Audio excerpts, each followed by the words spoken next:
probably sorry I'm a bit late to start up.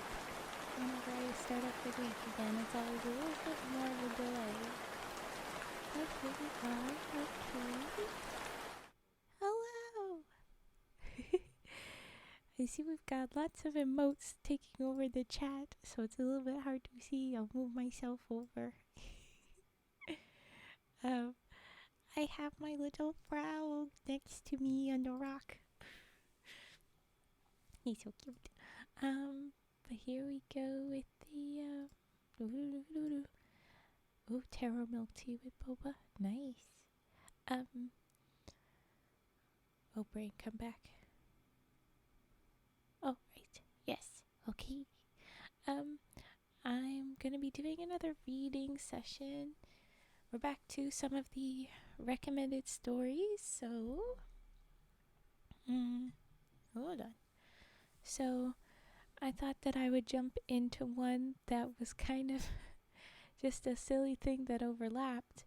When we were reading our poetry, I had that book that I was reading from that was Robert Service, and I decided to show you guys, as much as that was nice to have poems that I physically had a book of. I was like, this guy, when I was looking him up, he usually has less sad things, and so I read the more fun, goofy stories, and that was all based in a specific place. And then we went to Pop Tropica, and the survival island in that game was in that same place, and I just giggled so hard because one of the recommended stories, I have the recommendation from oh, this thing is okay, there we go. Yaebidjolten suggested to build a fire, and when I found that, it's another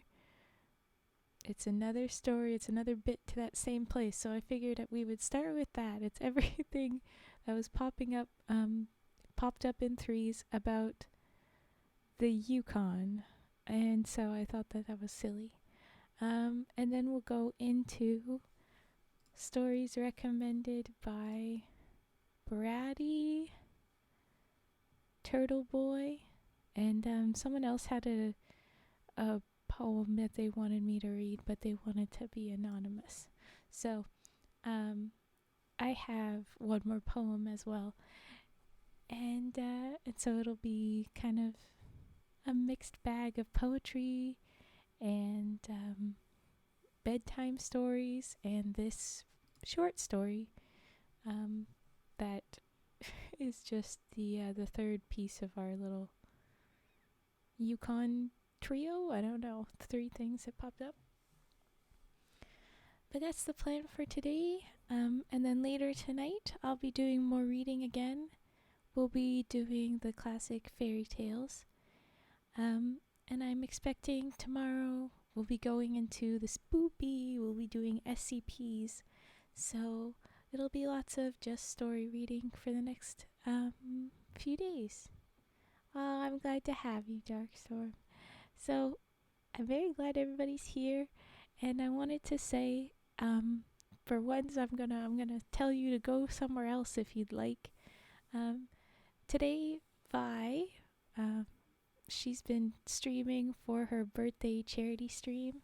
She's doing 12 hours, and I think right now she's on Jackbox games and stuff, and I'd be over there if I didn't want to stream my things.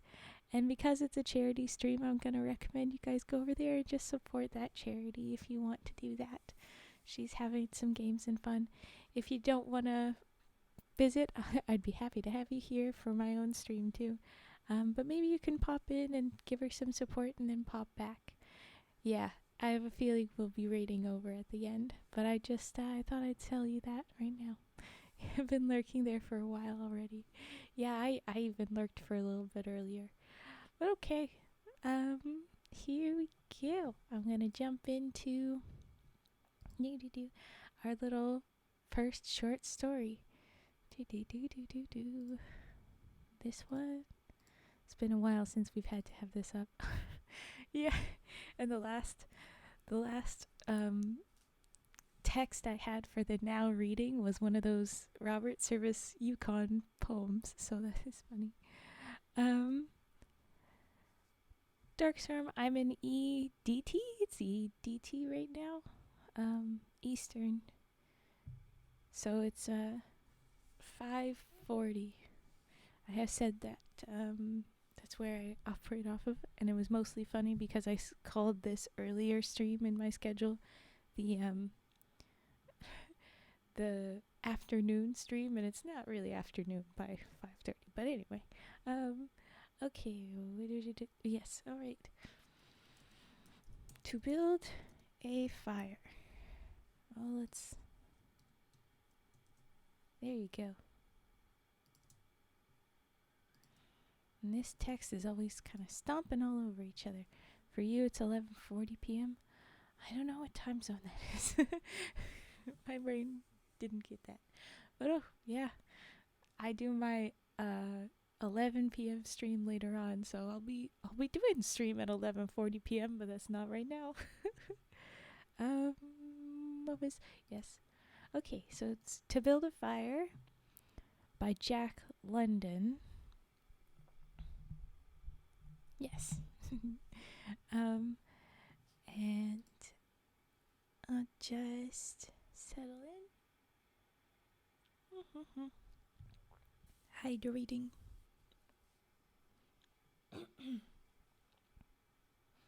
Ooh, Frigid, thank you for your subscription. Thank you very much. I had lots of the gifts that people gave out must have run out because my subscription numbers took a giant dip, which just means that there's not going to be very many emote slots, so I'll have to slow down on emote making. But thank you for that. Ooh, and another hydrate. Okay, I will hydrate.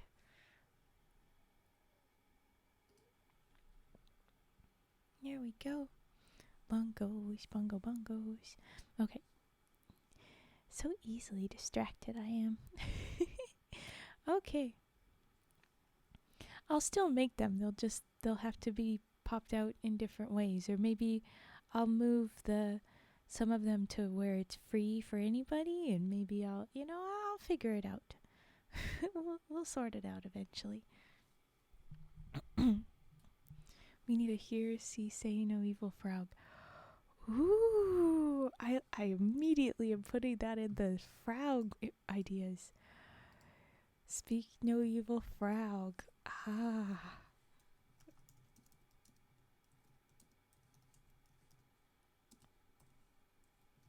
I will specify the full trio. I like it.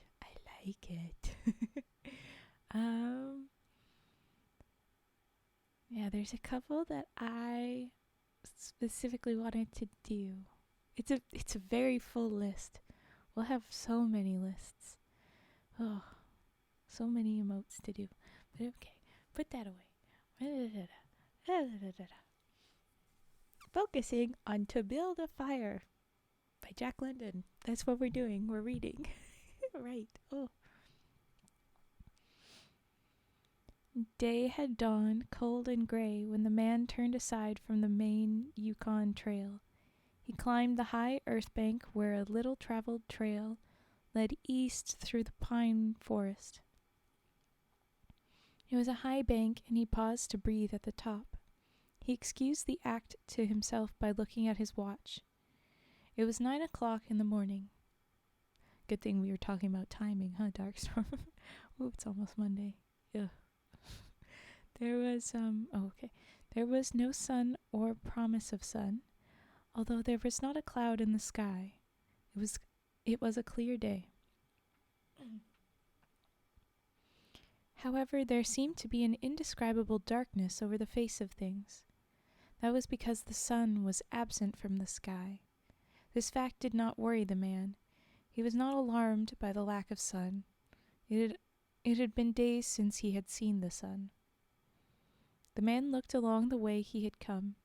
The Yukon lay a mile wide and hidden under 3 feet of ice. On top of this ice were as many feet of snow. It was all pure white, north and south as far as his eye could see. It was unbroken white.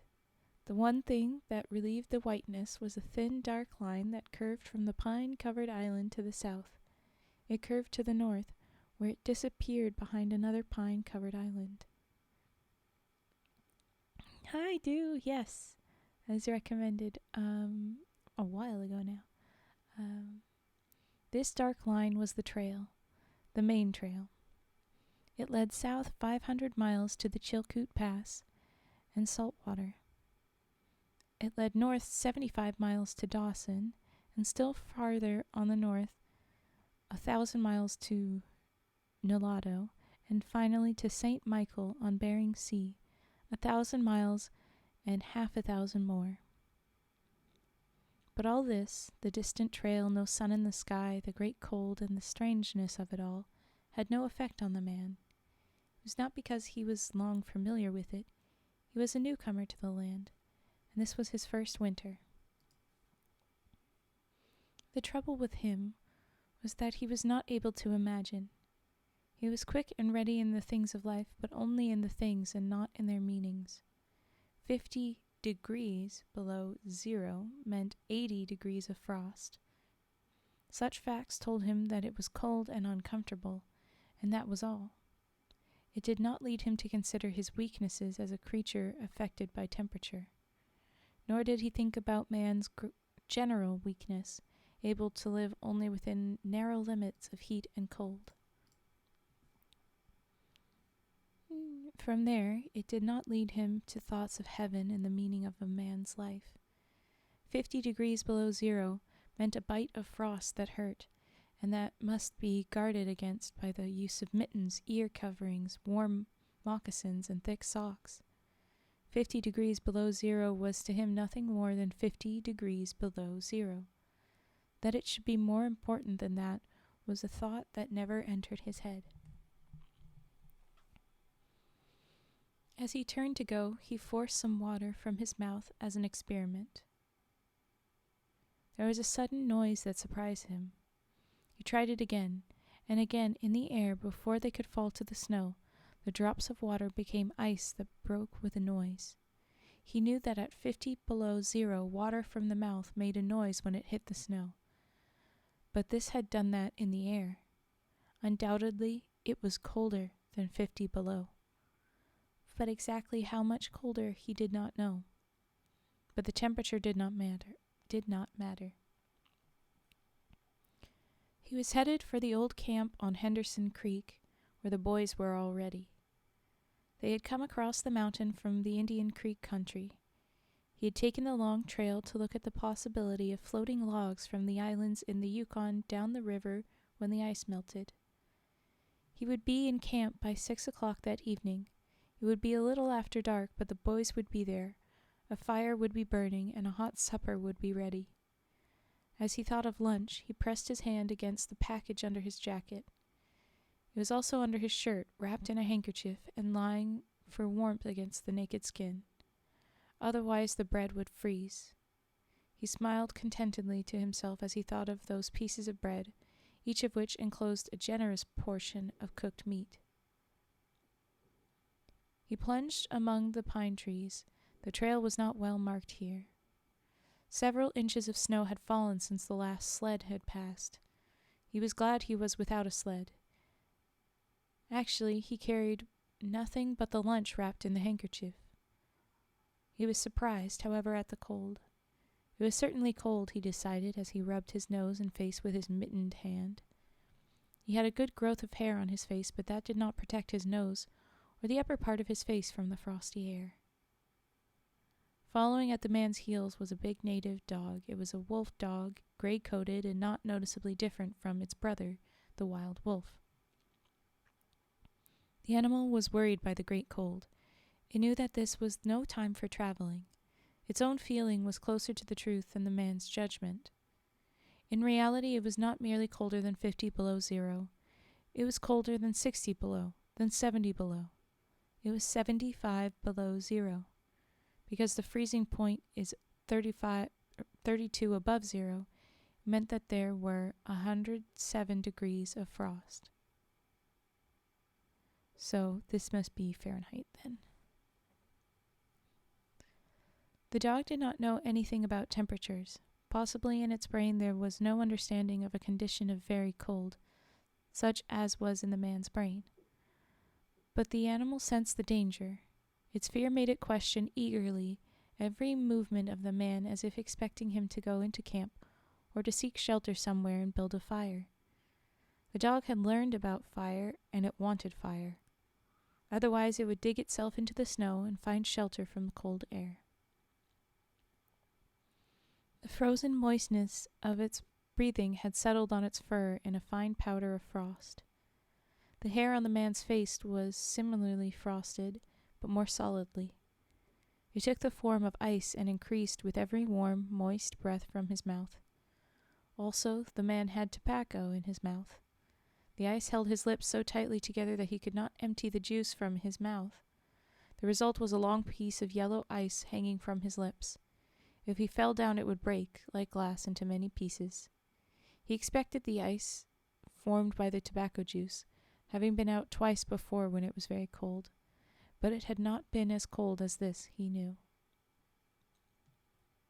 He continued through the level forest for several miles. Then he went down a bank to the frozen path of a small stream. This was Henderson Creek, and he knew he was 10 miles from where the stream divided. He looked at his watch. It was 10 o'clock. He was traveling at the rate of 4 miles an hour. Thus he figured that he would arrive where the stream divided at 12:30. He decided he would eat his lunch when he arrived there.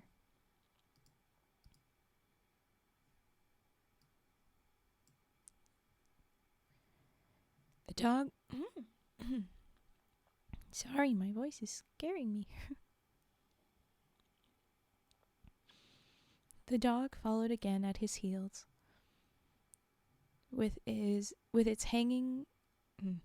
tail hanging low, as the man started to walk along the frozen stream.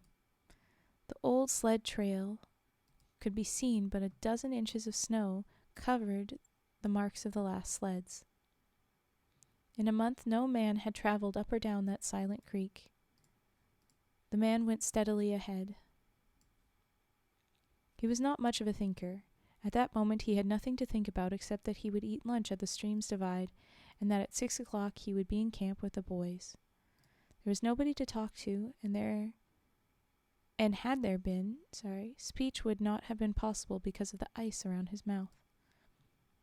Once in a while, the thought repeated itself that it was very cold, that he had never experienced such cold. As he walked along, he rubbed his face and nose with the back of his mitted hand.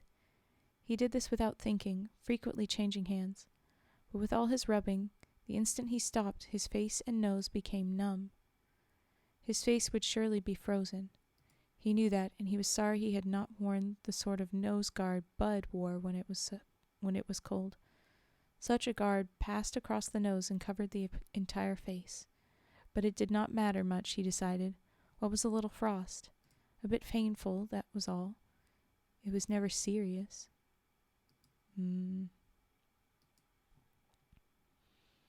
Empty as the man's mind was of thoughts, he was most observant. He noticed the changes in the creek, the curves and the bends, and he always noted where he placed his feet. Once, coming around a bend, he moved suddenly to the side like a frightened horse. He curved away from the place where he had been walking and retraced his steps several feet along the trail. He knew the creek was frozen to the bottom. No creek could contain water in that winter. But he knew also that there were streams of water that came out from the hillsides and ran along under the snow and on top of the ice of the creek. He knew that even in the coldest weather these streams were not frozen, and he also knew their danger. They hid pools of water under the snow that might be 3 inches deep or 3 feet. Sometimes a skin of ice half an inch thick covered them, and in turn was covered by the snow. Sometimes there was both water and thin ice, and when a man broke through he could get very wet. That was why he had jumped away so suddenly. He'd felt the ice move under his feet. He'd also heard the noise of snow-covered ice skin breaking. And to get his feet wet in such a temperature meant trouble and danger. At the very least it meant delay, because he would be forced to stop and build a fire. Only under its protection could he bare his feet while he dried his socks and moccasins. He stood and studied the creek bottom and its banks. He decided that the flowing stream of water came from the right side. He thought a while, rubbing his nose and face. Then he walked to the left. He stepped carefully and tested the ice at each step. Once away from the danger, he continued at his 4-mile pace. During the next 2 hours, he came to several similar dangers. Usually the snow above the pools had a sunken appearance. However, once again he came near to falling through the ice. Once, sensing danger, he made the dog go ahead. The dog did not want to go. It hesitated until the man pushed it forward. Then it went quickly across the white, unbroken surface. Suddenly it fell through the ice, but climbed out on the other side, which was firm.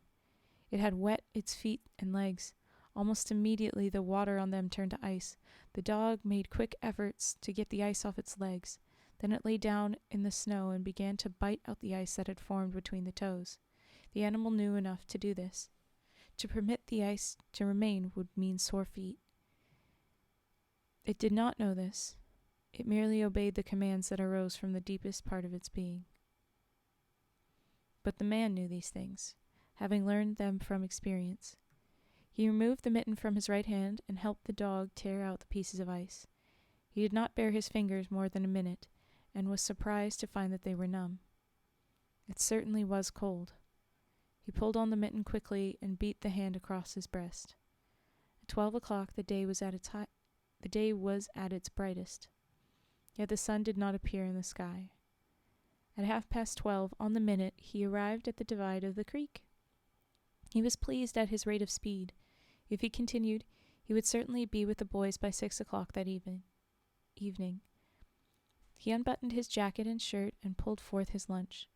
The action took no more than a quarter of a minute, yet in that brief moment the numbness touched his bare fingers. He did not put the mitten on, but instead stuck the fingers against his leg. Then he sat down on a snow-covered log to eat. The pain that followed the striking of his fingers against his leg ceased so quickly that he was frightened. He had not had time to take a bite of his lunch. He struck the fingers repeatedly and returned them to the mitten. Then he bared the other hand for the purpose of eating. He tried to take a mouthful, but the ice around his mouth prevented him. Then he knew what was wrong. He had forgotten to build a fire and warm himself. He laughed at his own foolishness. As he noted the numbness in his bare fingers. Also, he noted that the feeling which had first come to his toes when he sat down was already passing away. He wondered whether the toes were warm or whether they were numb. He moved them inside the moccasins and decided that they were numb. He pulled the mitten on hurriedly and stood up. He was somewhat frightened. He stamped forcefully until the feeling returned to his feet. It was certainly cold, was his thought. Ah! Thank you for the follow, 02115. Fun way to make a name. And oh my gosh, we're at 600. I think we had passed it at one point, but then I hadn't been doing much, so it bounced around. Thank you very much for the follow. I'm glad we got to 600. I really appreciate it. So I'm interrupting my story. Little forehead, thank you. Hi, thank you for the subscription. I really appreciate that too. Hi 02. Welcome in, guys. Oh, thank you for settling in. I really like the little kitten. Just really cute. Hi, little kitten. Stretch out. Thank you very much. I'm very excited for this. Okay. Wanted to wait for a break to sub. Oh, well then I'm glad I took a break to say thank you to 02. I appreciate it. Thank you. I realized I forgot to unpause all of my emotes. So I'm slowly unpausing them right now. Well, I have the break too, and I was unpausing them while we were doing the story, but now they're all unpaused. So when I finish this story, or there's another break, I'll get to any triggers you guys want. Submit them whenever you want. I'll get to them when I get to a break. Sorry. Yawns. But if you submit them early, I will get to them as soon as we have a break, as opposed to waiting for the other stuff. Okay. All right. Back to build a fire. There you go. Okay. But thank you. I'm excited. Thank you very much. Okay. He pulled the mitten on hurriedly and stood up. He was somewhat frightened. He stamped forcefully until the feeling returned to his feet. It was certainly cold, was his thought. That man from Sulphur Creek had spoken the truth when telling how cold it sometimes got in this country. He had laughed at him at the time. That showed one must not be too sure of things. There was no mistake about it. It was cold. He walked a few steps, stamping his feet and waving his arms until reassured by the returning warmth. Then he took some matches and proceeded to make a fire. In the bushes, the high water had left a supply of sticks. From there, he got wood for his fire.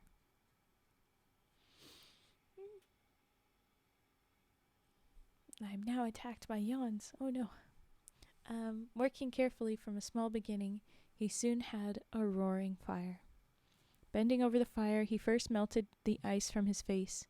With the protection of the fire's warmth, he ate his lunch. For the moment, the cold had been forced away. The dog took comfort in the fire, lying at full length, close enough for warmth and far enough away to escape being burned. When the man had finished eating, he filled his pipe with tobacco and had a comfortable time with a smoke. Then he pulled on his mittens, settled his cap firmly about his ears, and started along the creek trail toward the left. The dog was sorry to leave and looked toward the fire. This man did not know cold. Possibly none of his ancestors had known cold, real cold. But the dog knew, and all of its family knew. And it knew that it was not good to walk outside in such fearful cold. It was the time to lie in a hole in the snow and to wait for this awful cold to stop. There was no real bond between the dog and the man. The one was the slave of the other. The dog made no effort to indicate its fears to the man. It was not concerned with the well-being of the man. It was for its own sake that it looked toward the fire. But the man whistled and spoke to it with the sound of the whip in his voice. So the dog started walking close to the man's heels and followed him along the trail. The man put more tobacco in his mouth and started a new growth of yellow ice on his face. Again his moist breath quickly powdered the hair on his face with white. He looked around him. There did not seem to be so many pools of water under the snow on the left side of Henderson Creek, and for half an hour the man saw no signs of any. And then it happened. At a place where there was no signs, the man broke through. It was not deep. He was wet to the knees before he got out of the water to the firm snow. He was angry and cursed his luck out loud.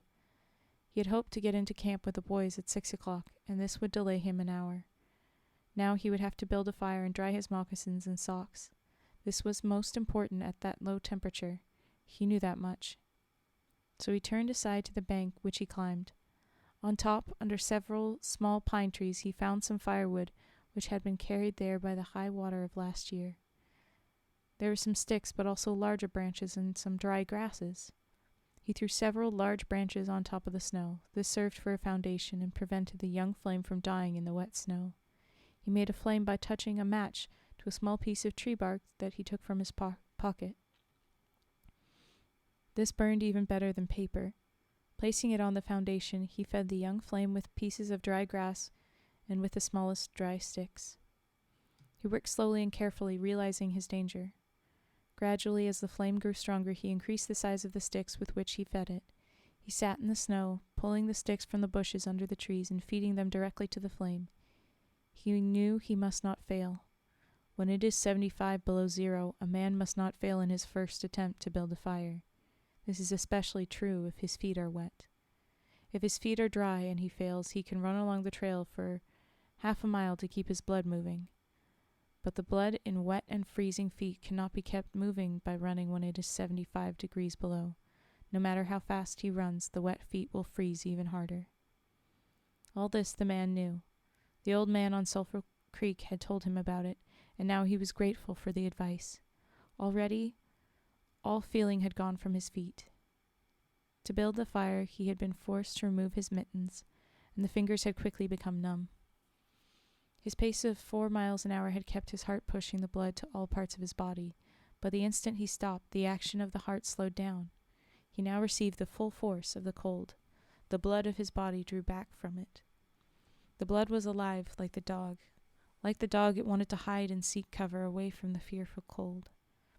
As long as he walked 4 miles an hour, the blood rose to the surface, but now it sank down into the lowest depths of his body. His feet and hands were the first to feel its absence. His wet feet froze first. His bare fingers were numb, although they had not yet begun to freeze.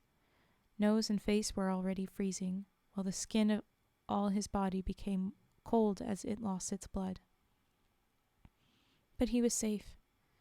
Toes and nose and face would be only touched by the frost because the fire was beginning to burn with strength.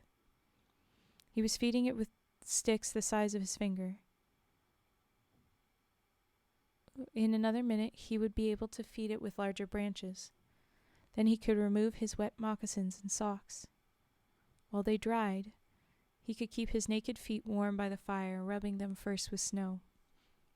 The fire was a success. He was safe. He remembered the advice of the old man on Sulphur Creek and smiled. The man had been very serious when he said that no man should travel alone in that country after 50 below zero. Well, here he was. He had had the accident, he was alone, and he had saved himself. Those old men were rather womanish, he thought. Okay.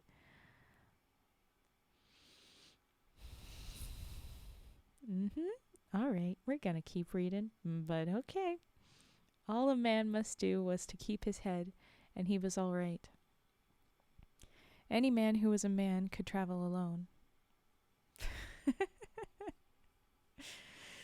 Well, he deserves a good nip, and that's what he's getting, I think. Anyway.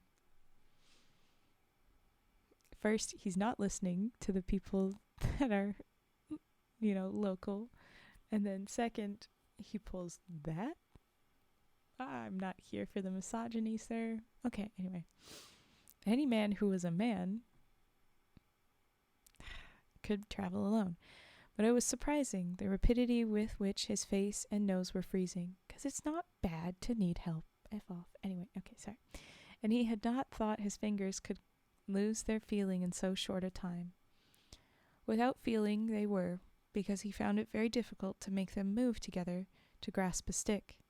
They seemed far from his body and from him. When he touched a stick, he had to look to see whether or not he was holding it. All of which mattered little. There was the fire, promising life with every dancing flame. He started to untie his moccasins. Okay, sorry, I read ahead. Oh no. Started to untie his moccasins. They were coated with ice. The thick socks were like iron almost to the knees. The moccasin strings were like ropes of steel. For a moment he pulled them with his unfeeling fingers. Then, realizing the foolishness of it, he grasped his knife. But before he could cut the strings, it happened. It was his own fault, or instead his mistake. He should not have built the fire under the pine tree. He should have built it in an open space. But it had been easier to pull the sticks from the bushes and drop them directly on the fire. Now the tree under which he had done this carried a weight of snow on its branches. No wind had been blowing for weeks, and each branch was heavy with snow.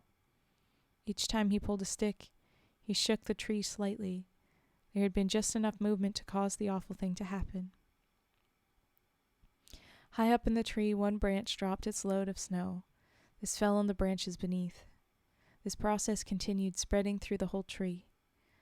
The snow fell without warning upon the man and the fire was dead. Where it had burned was a pile of fresh snow. The man was shocked. It was like hearing his own judgment of death. For a moment he sat and stared at the spot where the fire had been. Then he grew very calm. Perhaps the old man on Sulphur Creek was right. If he had a companion on the trail, he would be in no danger now. The companion would have built the fire. Now he must build the fire again, and this second time he must not fail. Even if he succeeded, he would be likely to lose some toes. His feet must be badly frozen by now, and there would be some time before the second fire was ready. Such were his thoughts, but he did not sit and think them. He was busy all the time they were passing through his mind. He made a new foundation for a fire, this time in the open space, where no tree could be above it. Next, he gathered dry grasses and tiny sticks. He could not bring his fingers together to pull them out of the ground, but he was able to gather them by the handful. In this way, he also got many pieces that were undesirable, but it was the best he could do.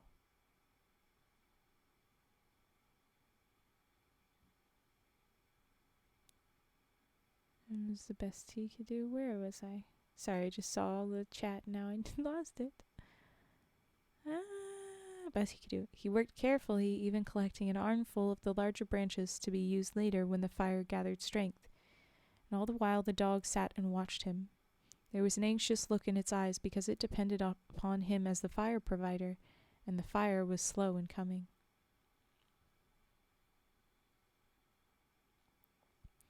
When all was ready, the man reached in his pocket for the second piece of tree bark. He knew the bark was there, although he could not feel it with his fingers. He tried it again and again, but he could not grasp it, and all the time in his mind he knew that each instant his feet were freezing. This thought alarmed him, but he fought against it and kept calm. He pulled on his mittens with his teeth and began swinging his arms. Then he beat his hands with all his strength against his sides. He did this while he was sitting down. Then he stood up to do it. All the while the dog sat in the snow, its tail curled warmly over its feet, and its sharp wolf ears bent forward as it looked at the man. And the man, as he waved his arms and hands, looked with longing at the creature that was warm and secure in the covering provided by nature. After a time, he began to notice some feeling in his beaten fingers. The feeling grew stronger until it became very painful, but the man welcomed the pain. He pulled the mitten from his right hand and grasped the tree bark from his pocket. The bare fingers were quickly numb again. Next he brought out his pack of matches, but the awful cold had already driven the life out of his fingers. In his effort to separate one match from the others, the whole pack fell in the snow. He tried to pick it out of the snow, but failed. The dead fingers could neither touch nor hold. Now he was very careful. He drove the thought of his freezing feet and nose and face from his mind. He devoted his whole soul to picking up the matches. He followed the movement of his fingers with his eyes, using his sense of sight instead of that of touch. When he saw his fingers on each side of the pack, he closed them. That is, he willed to close them, because the fingers did not obey. He put the mitten on the right hand again and beat it fiercely against his knee. Then with both mitted hands, he lifted up the pack of matches along with much snow to the front of his jacket. But he had gained nothing. After some struggling, he managed to get the pack between his mittened hands. Oh, hi! Hi, Urgenchi. In this manner, he carried it to its mouth. The ice broke as he opened his mouth with a fierce effort. He used his upper teeth to rub across the pack in order to separate a single match. He succeeded in getting one, which he dropped on his jacket. His condition was no better. He could not pick up the match. Then he thought how he might do it. He picked up the match in his teeth and drew it across his leg. 20 times he did this before he succeeded in lighting it. As it flamed, he held it with his teeth to the tree bark, but the burning smell went up his nose, causing him to cough. The match fell into the snow, and the flame died. The old man on Sulphur Creek was right, he thought in the moment of controlled despair that followed. After 50 below zero, a man should travel with a companion. He beat his hands, but failed to produce any feeling in them. Suddenly, he bared both his hands, removing the mittens with his teeth. He caught the whole pack of matches between his hands. His arm muscles were not frozen, and he was able to press his hands tightly against the matches. Then he drew the whole pack along his leg. It burst into flame, 70 matches at once. There was no wind to blow them out. He kept his head to one side to escape the burning shell, and held the flaming pack to the tree bark. As he so held it, he noticed some feeling in his hand. His flesh was burning. He could smell it. The feeling developed into pain. He continued to endure it. He held the flame of the matches to the bark that would not light readily because his own burning hands were taking most of the flame. Finally, when he could endure no more, he pulled his hands apart. The flaming matches fell into the snow, but the tree bark was burning. He began laying grasses and the tiniest sticks on the flame. He could not choose carefully because they must be pieces that could be lifted between his hands. Small pieces of green grass stayed on the sticks, and he bit them off as well as he could with his teeth. He treated the flame carefully.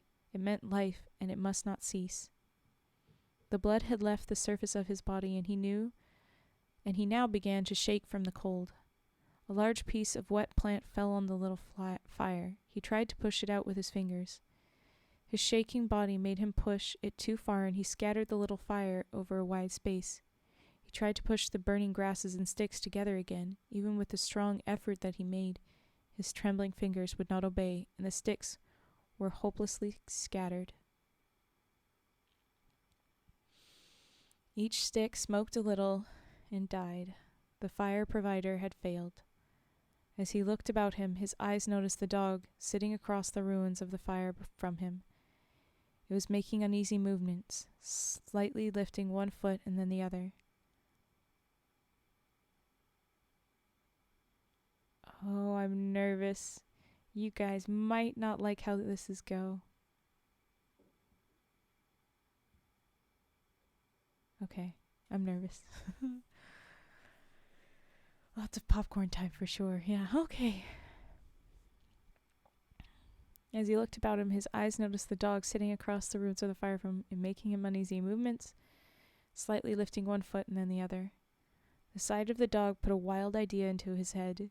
He remembered the story of the man caught in a storm who killed an animal and sheltered himself inside the dead body and thus was saved. He would kill the dog and bury his hands in the warm body until feeling returned to them, then he could build another fire. He spoke to the dog, calling it to him, but in his voice was a strange note of fear that frightened the animal. It had never known the man to speak in such a tone before. Something was wrong, and it sensed danger. It knew not what danger, but somewhere in its brain arose a fear of the man. It flattened its ears at the sound of the man's voice. Its uneasy movements and the liftings of its feet became more noticeable. But it would not come to the man. He got down on his hands and knees and went toward the dog, but this unusual position again excited fear, and the animal moved away. The man sat in the snow for a moment and struggled for calmness. Then he pulled on his mittens using his teeth, and then stood on his feet. He glanced down to assure himself that he was really standing, because the lack of feeling in his feet gave him no relation to the earth. His position, however, removed the fear from the dog's mind. When he commanded the dog with his usual voice, the dog obeyed and came to him. As it came within his reach, the man lost control. His arms stretched out to hold the dog, and he experienced real surprise when he discovered that his hands could not grasp. There was neither bend nor feeling in the fingers. He had forgotten for the moment that they were frozen, and that they were freezing more and more. All this happened quickly, and before the animal could escape, he encircled its body with his arms. He sat down in the snow, and in this fashion held the dog while it barked and struggled. But it was all that he could do. Hold its body encircled in his arms and sit there. He realized he could not kill the dog. There was no way to do it. With its frozen hands he could neither draw nor hold his knife, nor could he grasp the dog around the throat. He freed it, and it dashed wildly away, still barking. It stopped 40 feet away and observed him curiously, with ears sharply bent forward. The man looked down at his hands, to locate them, and found them hanging on the ends of his arms. Well, you would hope so. He thought it was curious that it was necessary to use his eyes to discover where his hands were. He began waving his arms, beating the mittened hands against his sides. He did this for 5 minutes. His heart produced enough blood to stop his shaking, but no feeling was created in his hands. A certain fear of death came upon him. He realized that it was no longer a mere problem of freezing his fingers and toes, or of losing his hands and feet. Now it was a problem of life and death with the circumstances against him. The fear made him lose control of himself, and he turned and ran along the creek bed on the old trail. The dog joined him and followed closely behind. The man ran blindly in fear such as he had never known in his life. Slowly, as he struggled through the snow, he began to see things again, the banks of the creek, the bare trees, the sky. The running made him feel better. He did not shake any more. Maybe if he continued to run, his feet would stop freezing. Maybe if he ran far enough, he would find the camp and the boys. Without doubt, he would lose some fingers and toes and some of his face, but the boys would take care of him and save the rest of him when he got there. And at the same time, there was another thought in his mind that said he would never get to the camp and the boys. It told him that it was too many miles away, and that the freezing had too great a start, and that he would soon be dead. He pushed this thought to the back of his mind and refused to consider it. Sometimes it came forward and demanded to be heard. But he pushed it away and tried to think of other things. It seemed strange to him that he could run on feet so frozen that he could not feel them when they struck the earth and took the weight of his body. He seemed to be flying along above the surface, to have no connection with the earth. His idea of running until he arrived at the camp and the boys presented one problem. He lacked the endurance. Several times he caught himself as he was falling. Finally, he dropped to the ground, unable to stop his fall. When he tried to rise, he failed. He must sit and rest, he decided. Next time he would merely walk and keep going. As he sat and regained his breath, he noted that he was feeling warm and comfortable. Oh, that's not good. He was not shaking, and it even seemed that a warm glow had come to his body. And yet when he touched his nose or face, there was no feeling. Running would not bring life to them, nor would it help his hands and feet. Then the thought came to him that the frozen portions of his body must be increasing. He tried to keep this thought out of his mind and to forget it. He knew that such thoughts caused a feeling of fright in him, and he was afraid of such feelings. But the thought returned and continued until he could picture his body totally frozen. This was too much, and again he ran wildly along the trail. Once he slowed to a walk, but the thought that the freezing of his body was increasing made him run again. And all the time the dog ran with him at his heels. When he fell a second time, the dog curled his tail over its feet and sat in front of him, facing him, curiously eager. The warmth and security of the animal angered him. He cursed it until it flattened its ears. This time the shaking because of the cold began more quickly. He was losing his battle with the frost. It was moving into his body from all sides. This thought drove him forward, but he ran no more than 100 feet when he fell head first. It was his last moment of fear. When he had recovered his breath and his control,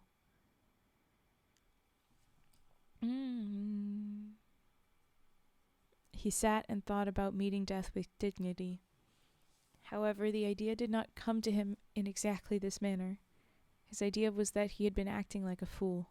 He had been running around like a chicken with its head cut off.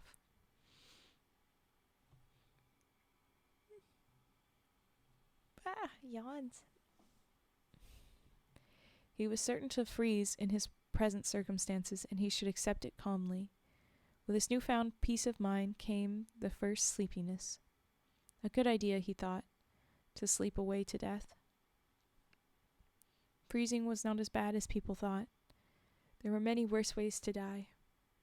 He pictured the boys finding his body the next day. Suddenly he saw himself with them, coming along the trail and looking for himself. And, still with them, he came around a turn in the trail and found himself lying in the snow. He did not belong with himself any more. Even then he was outside of himself, standing with the boys and looking at himself in the snow. It was certainly cold, was his thought. When he returned to the United States, he could tell the folks what real cold was. His mind went from this to the thought of the old man of Sulphur Creek. He could see him quite clearly, warm and comfortable, and smoking a pipe.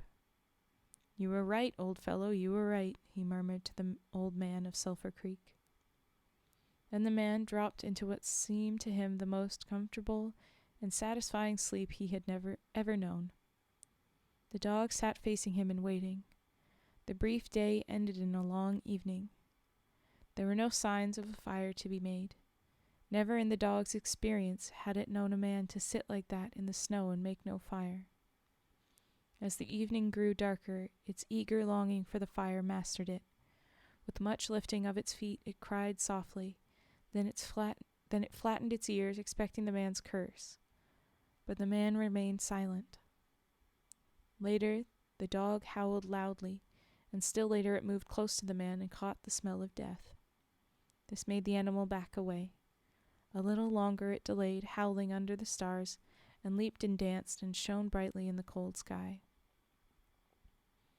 Then it turned and ran along the trail toward the camp it knew, where there were the other food providers and fire providers. The end. Ooh. I'm sorry for my yawns, but also, okay. Well, that'd be to build a fire. Okay. And I have one redeem that had popped up. I don't think it properly registered, so I'm reloading. But I'm pretty sure there was scissor snips that I am to do. So I'll just settle myself and do that. Yep, there we go. Scissor snips. And if you have redeems, this is the time for those.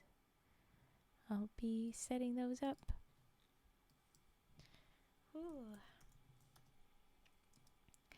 Thankfully, the next stories that we're going to be getting to should have a bit of a lighter air to them than such a tough one. Oh boy.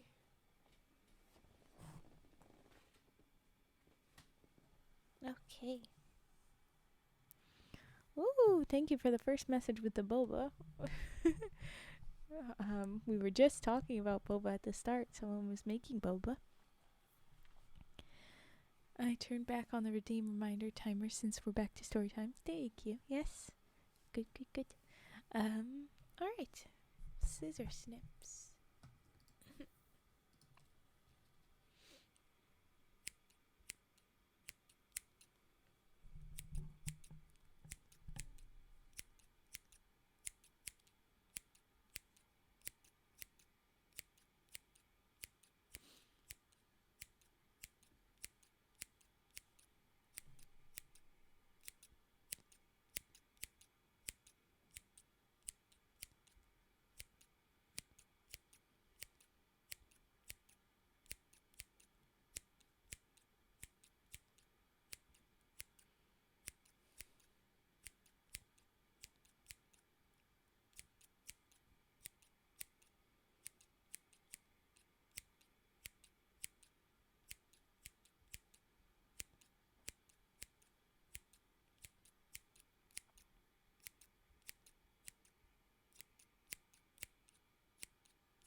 And now I will do card dealing.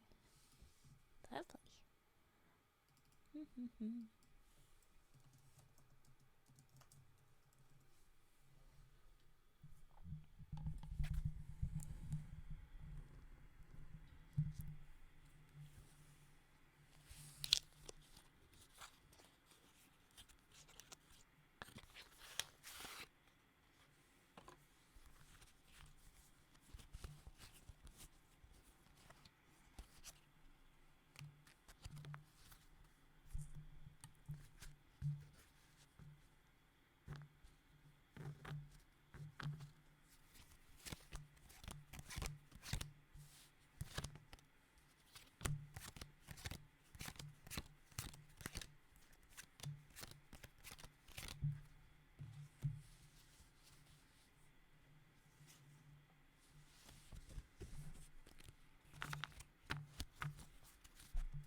There was our card dealing.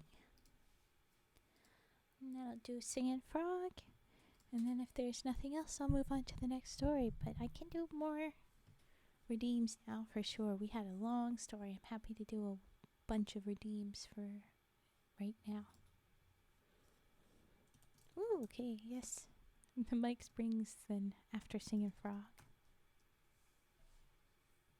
Okay. Ooh.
And there was our Singing Frog.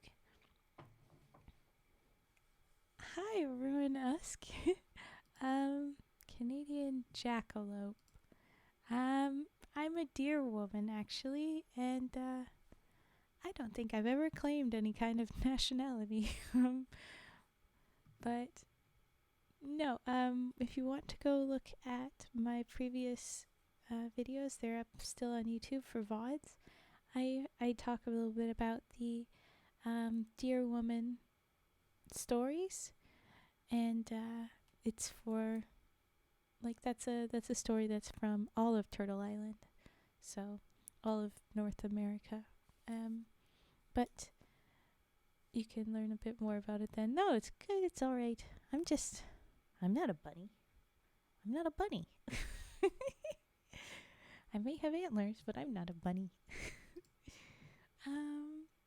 The next up is, oh yes, the mic springs.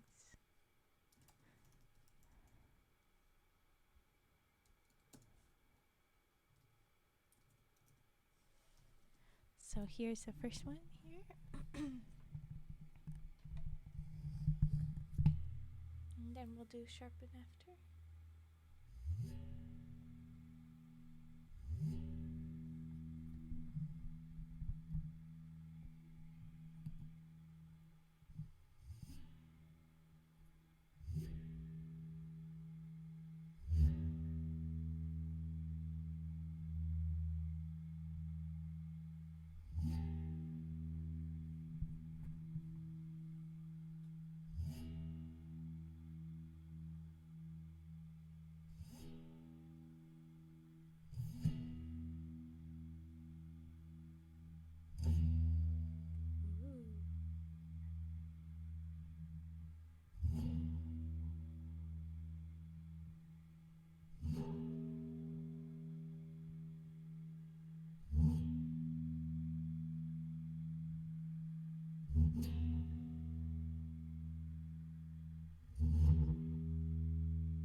to the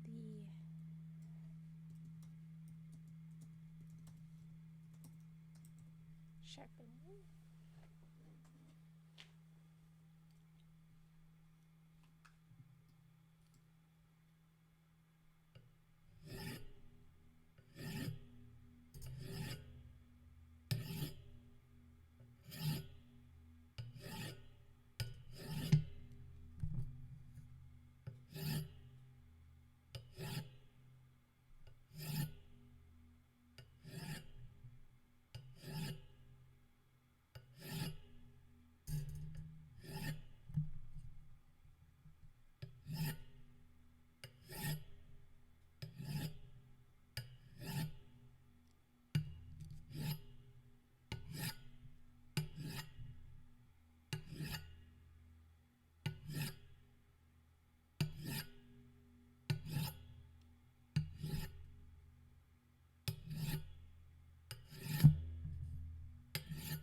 There we go with the sharpening.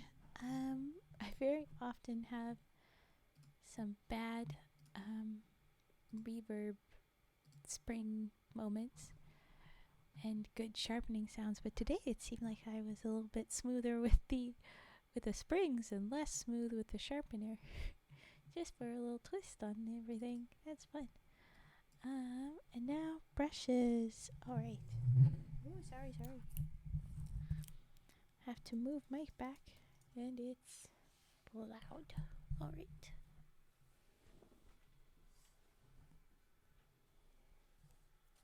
Alright, brushes.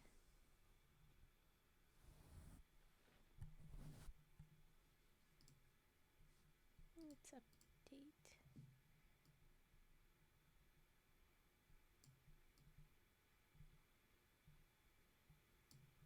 Okay.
Alright, and there is our brushies. Got me all zenned out again. Okay. Ah! Chill out, mic arm. Okay. Here we go. Volume back to the normal. I like to bounce the volume up for the little quiet things like brushes. But now we are set. So the next stories I had planned.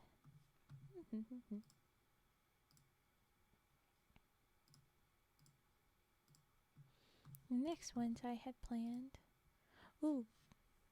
was I had the poem that I had anonymously been sent, or I have the bedtime stories. I think I will go with the bedtime stories. There's a couple of short ones. We'll do those, and then it's another couple redeems if you guys want to send them in real quick. Or actually, that's very, yeah, we have 3 really short ones, and then redeems again. So here we go with the bedtimes. The first one from Brady is 3 sleepy kittens. And yes, this has been featured in a film. One with a bunch of yellow problem makers. Anyway, copyright tiptoeing. Here we go. Yes, here we go. 3 sleepy kittens. Doo-doo-doo. 3 little kittens loved to play. They had fun in the sun all day. Then their mother came out and said, "Time for kittens to go to bed." 3 little kittens started to bawl, "Mommy, we're not tired at all." Their mother smiled and said with a purr, "Fine, but at least you should brush your fur."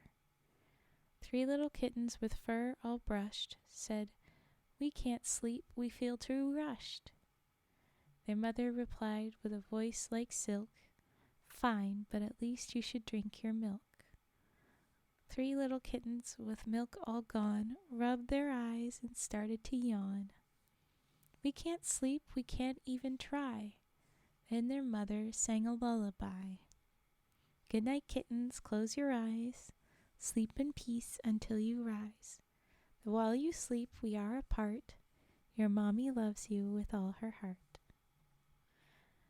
I think I need to read that one with at some point again with brush your fur and then brushies and then drink your milk. I guess I would drink some water and you could hear it probably. And then yawning and then a lullaby. I'd just hum a little bit. I think that would be very cute. That's a little nighttime story to do. I could do that. Anyway, that was a really cute one. Okay. And super short story number 2, I'm Here by James Graham. Oh, come on, I typed it. I'm here.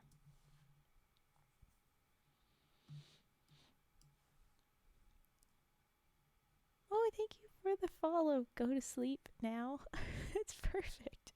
Welcome in. This is just the time. All right. I'm Here by James Graham. Sleep now, my angel, and rest your eyes. Mommy must say her last goodbyes. Please don't be sad and please don't cry. Mommy will give you the wings to fly. If you don't want to say goodbye, Mommy will watch you and stand by your side.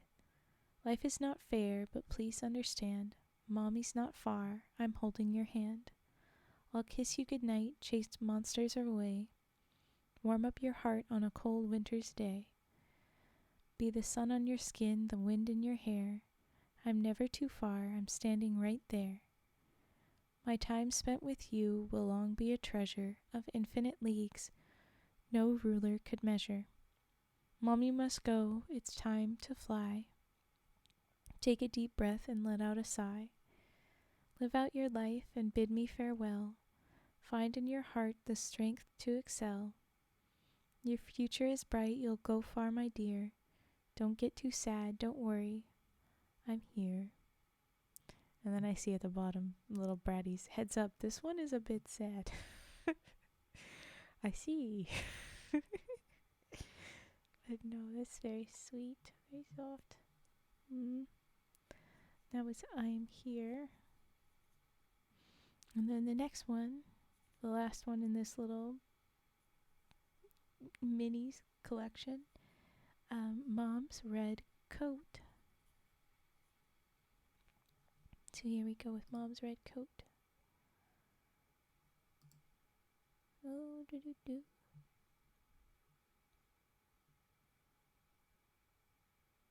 Okay.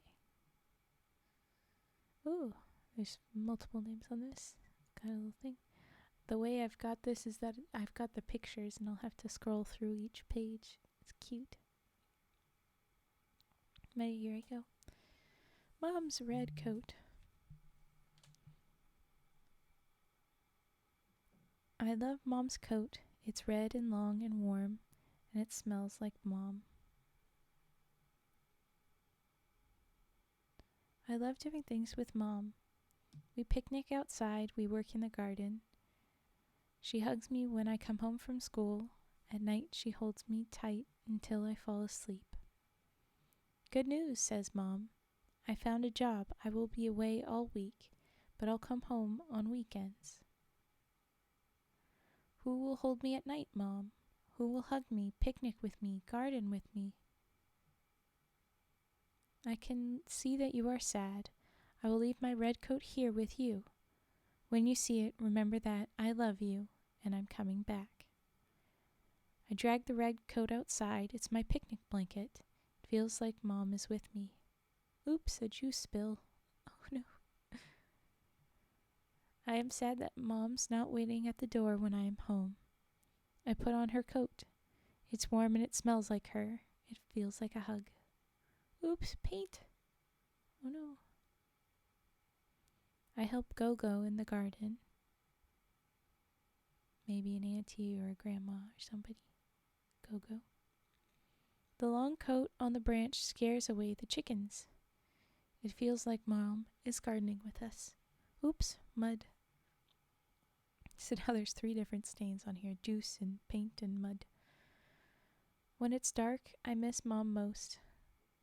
Go-Go covers me with her warm coat. It feels like Mom is holding me as I fall asleep.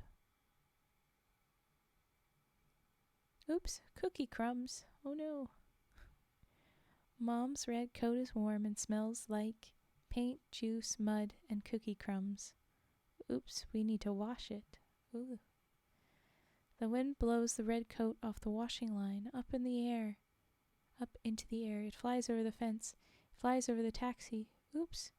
Who did the coat fall on? I run and grab it. Found you, coat. The red coat smells like Mom again. Oh, found you, Mom. You're back. The coat landed on Mom when it flew off. And there's it hanging on the line and then it on a coat rack, and it's already got more stains on it again. But that's that. That one's a cutie. Okay. No, come on. There you go.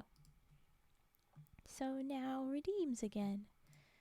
Oh, I didn't update the thing there. I never changed it from I'm here to Mom's red coat. Mom's red coat. Okay. It's gone. I mixed that up a little bit. Sticks Russell. Okay. We'll do sticks.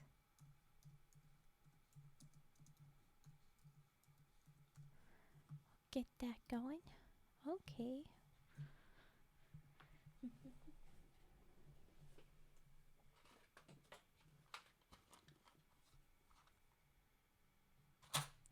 Sorry. Hold on. Taking a second.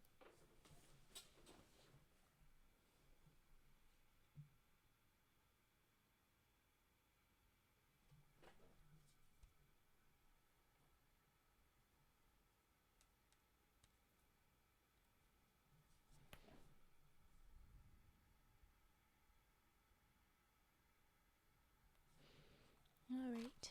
Sticks. Oh, yeah.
do the beaded bracelet. I'll update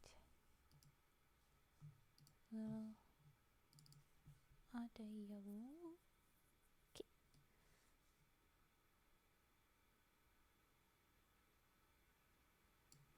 There.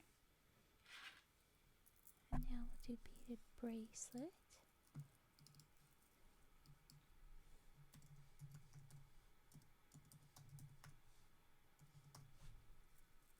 Okay.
All right. So, now, hi Annabelle. Hi. Hope you're doing well. Is he back? Now I will get to the next stories, I guess. Remember, you can drop in the redeem requests. Ooh, come on, Mike. Whenever I am reading, whenever you'd like, and I'll just get to it in the next break. I think we'll go with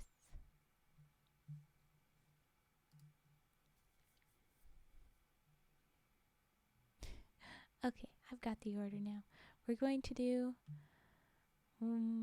the other poem recommended, and this is from those older times, so it fits with some of our older story and poem people that we were reading. This is Etiquette by W.S. Gilbert that I'll be reading.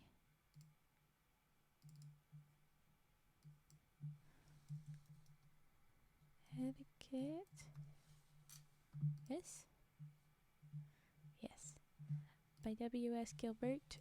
And the link I have for it is from 1836 to 1911. I'm assuming that's when that person was alive. But okay.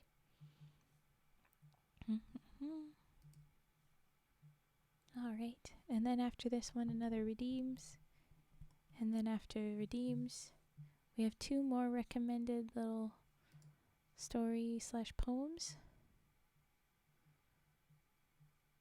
And none of these are terribly long. But here we go. The Ballyshannon foundered off the coast of Caribou, although this isn't spelled like the animal, this is spelled B-O-O, and that's kind of funny. Off the coast, and down in fathoms many went the captain and the crew. Down went the owners, greedy men whom hope of gain allured. Oh, dry the starting tear, for they were heavily insured. Okay. Already sarcastic as heck.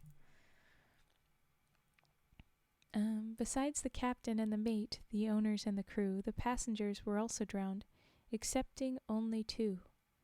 Young Peter Grey, who tasted teas for Baker, Croup & Co., and Summers, who from eastern shores imported indigo. Okay, those are the only survivors. These passengers, by reason of their clinging to a mast upon a desert island, were eventually cast. They hunted for their meals as Alexander Selkirk used, but they couldn't chat together. They had not been introduced. No idea why we refer to this random name. But okay, they can't chat. They haven't been introduced, and this is old times. And it's called Etiquette. I'm starting a guess what it is. For Peter Gray and Summers, too, though certainly in trade, were properly particular about the friends they made, and somehow thus they settled it without a word of mouth that Gray should take the northern half while Summers took the south.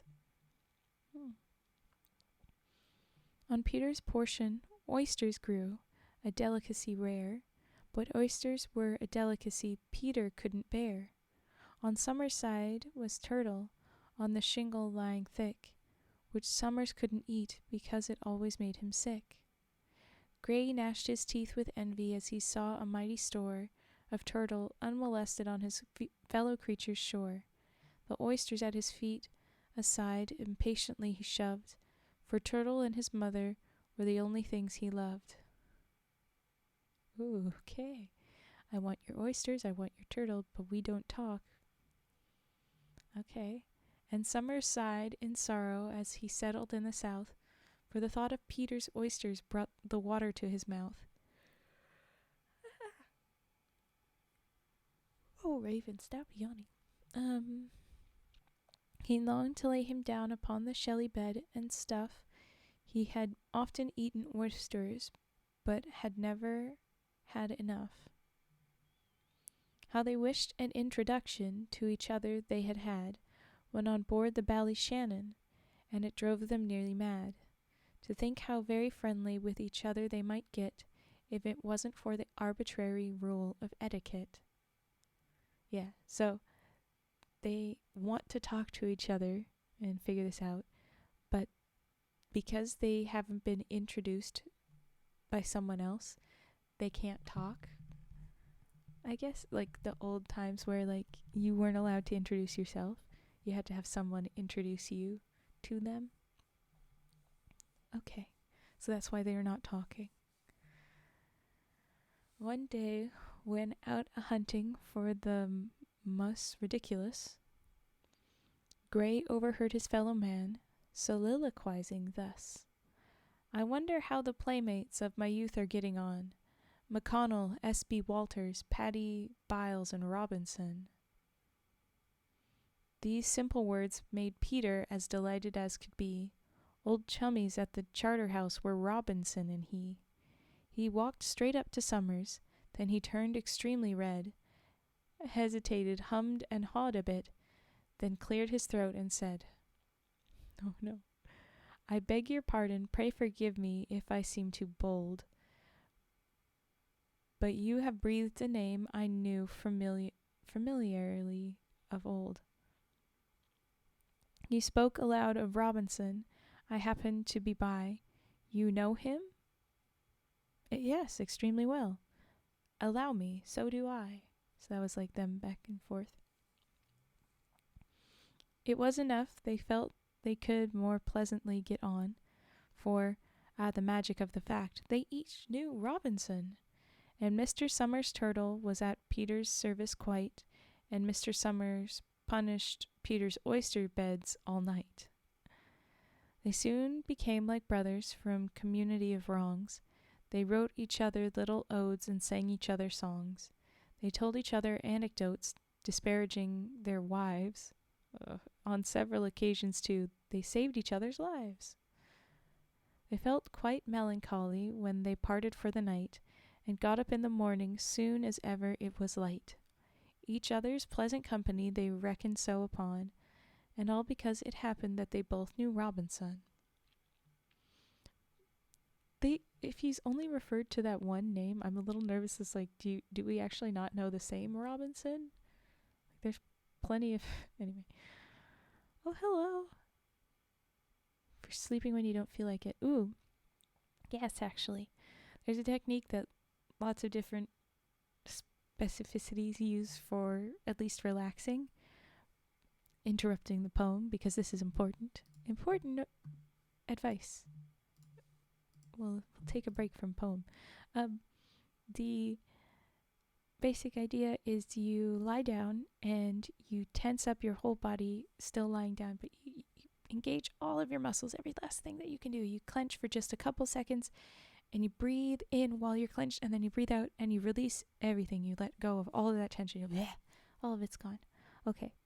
And then from your toes all the way up to your head, you're going to slowly think about just the one piece at a time, going really relaxed, maybe imagining it's turning into liquid, it's melting into the bed or floor or whatever you're on, and it's just sinking in a way, and you go piece by piece. And if you need to adjust a little bit, you adjust that one. Like, okay, you've gotten up to your knee and then you're realizing, oh, that kind of feels funny.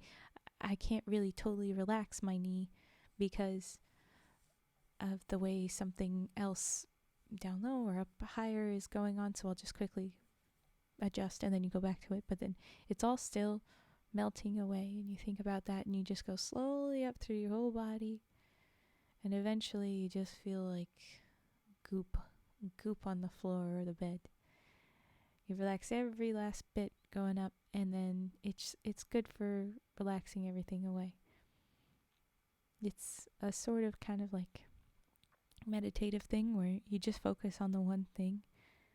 You don't let yourself stray too much. If you do mind wander, you just bring it back as quick as you can, and that can help out. But specifically, the idea of that you tensed your muscles all the way up and then you're really releasing it, it can feel very useful. I've liked doing that to get relaxed. For me, for falling asleep, I'll tell myself stories, but I have to be careful not to tell very exciting stories, or else then my brain is like, oh no, wait. And then once you're relaxed like that, your brain is gonna kind of do what it wants, so it's good. You tense your muscles at first. You get your muscles all done, you do everything, you clench it, and then you release it. It's not like you do it every time, but you do it the once, and then you relax everything. If you do like a short little kind of engage as much as you can, do squats and push-ups and run in place for like 10 seconds, you just do a little bit to excite them. That can also help for the just before you do the tense and then release. It's not necessary, but it's one thing that I've done, and I've heard that they use it in military sometime, that you use that sort of mind trick to fall asleep like that. But it's one idea. Doesn't mean that it will definitely work, and maybe it needs to be paired with something else. But that's a suggestion. So there you go. Go to sleep now. Now go to sleep now. But back to poem. I'll go back to poem. Etiquette. Okay, so I was like, are you sure you even know the same Robinson, is what I was muttering about. Okay, yes. Oh, I'm glad. Okay, I hope you get to sleep. Alright. They lived for many years on that inhospitable shore, and day by day they learned to love each other more and more. At last, to their astonishment, on getting up one day, they saw a frigate anchored in the offing of the bay. To Peter an idea occurred. Suppose we cross the main. So good an opportunity may not be found again. And Summers thought a minute, then ejaculated, Done. I wonder how my business in the city's getting on. But stay, said Mr. Peter, when in England, as you know, I earned a living tasting teas for Baker Croup & Co. I may be superseded, my employers think me dead. Then come with me, said Summers, and taste indigo instead. But all their plans were scattered in a moment when they found the vessel was a convict ship from Portland, outward bound. When a boat came off to fetch them, though they felt it very kind, to go on board they firmly but respectfully declined. As both the hapless settlers roared with laughter at the joke, They recognized a gentlemanly fellow pulling stroke. 'Twas Robinson, a convict in an unbecoming frock, condemned to 7 years for misappropriating stock. That's the idiot we knew. Oh my god, look, here he is.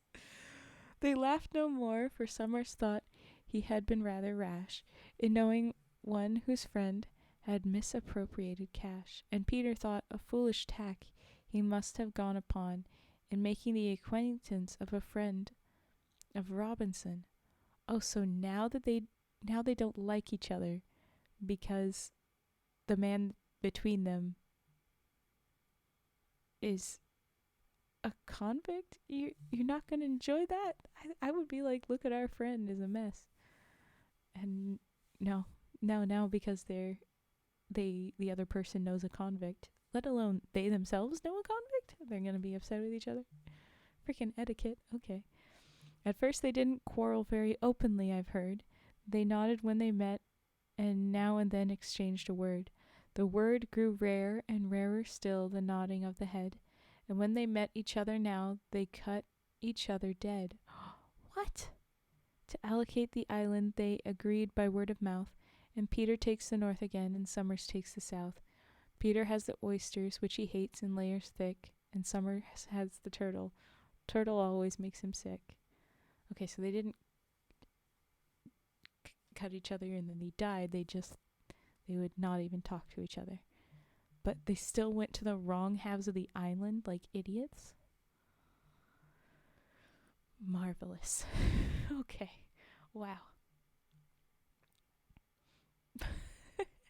But I like it. It's a silly freaking poem. The rules of etiquette being so annoying and such. I like it. Thank you for the recommendation. Oh. Alright. If we have redeems that you want to pull out again, we can do those. I'm going to just take some water first, whether you tell me to or not.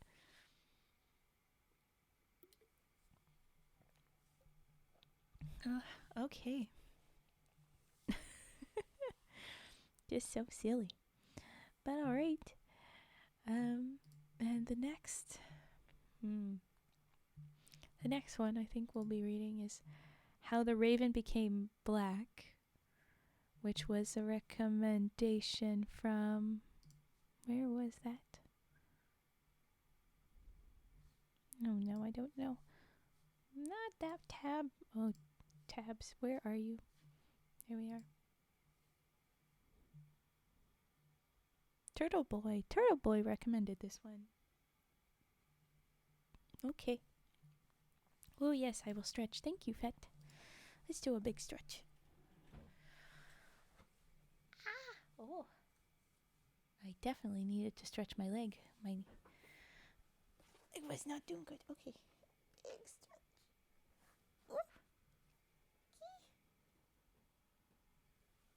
Back cracks that you couldn't have heard, but they surprised me. Okay.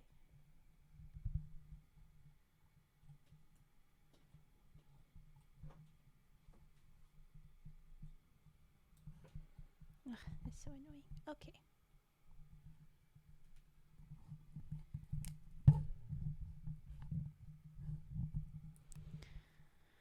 The mic arm is going to be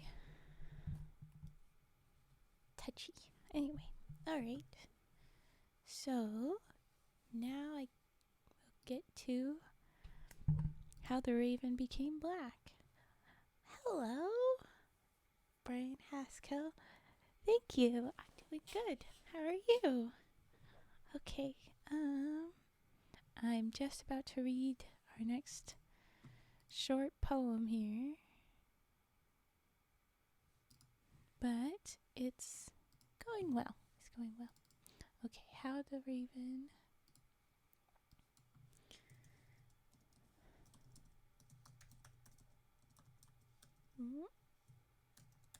came back. Thank you for the follow. You're tired but good otherwise? Well, then I hope you get some good rest. That would be good. Okay.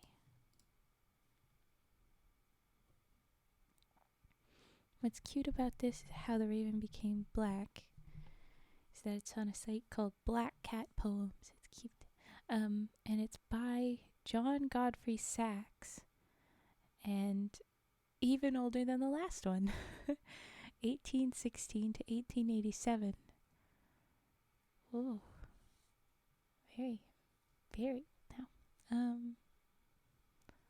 Oh, well then you're in the right place, Ryan. That's most of what I do is the readings. Sometimes I'll do origami hand cams, and this last week things were not as planned. We did some gaming, and my setup is not prepared for it, so I don't think I'll be doing much of it ever again. But like, I wanted to do streams. I didn't want to just cut out for a whole week, so I did something. So I did games. But there we go. Okay. How the Raven Became Black. There's a clever classic story, such as poets used to write.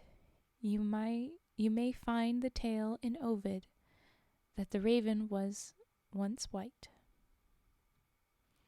White as yonder swan a-sailing at this moment in the moat, till the bird for misbehavior lost one day his snowy coat. Raven white was once the saying, till an accident, alack, spoiled its meaning, and thereafter it was changed to raven black.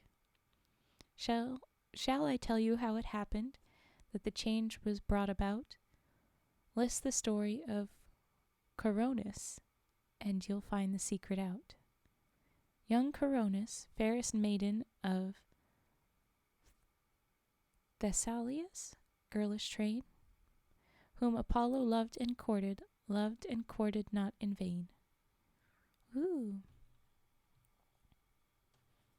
We may need to be looking into... Oh, and I forgot. Okay.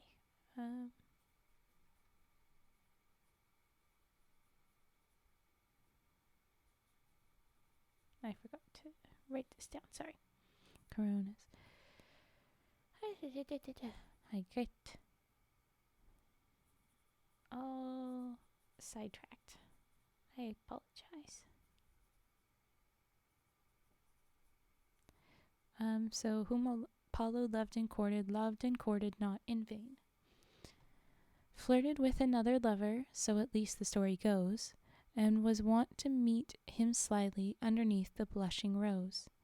Whereupon the bird of Phoebus, who their meetings, my goodness, chanced to view, went in haste unto his master, went and told him all he knew. Told him how his dear Coronis, false and faithless as could be, plainly loved another fellow. If he doubted, come and see. Whereupon Apollo, angry thus to find himself betrayed, with his silver bow and arrow went and shot the wretched maid. Now when he perceived her dying, he was stricken to the heart, and to stop her mortal bleeding, tried his famous healing art.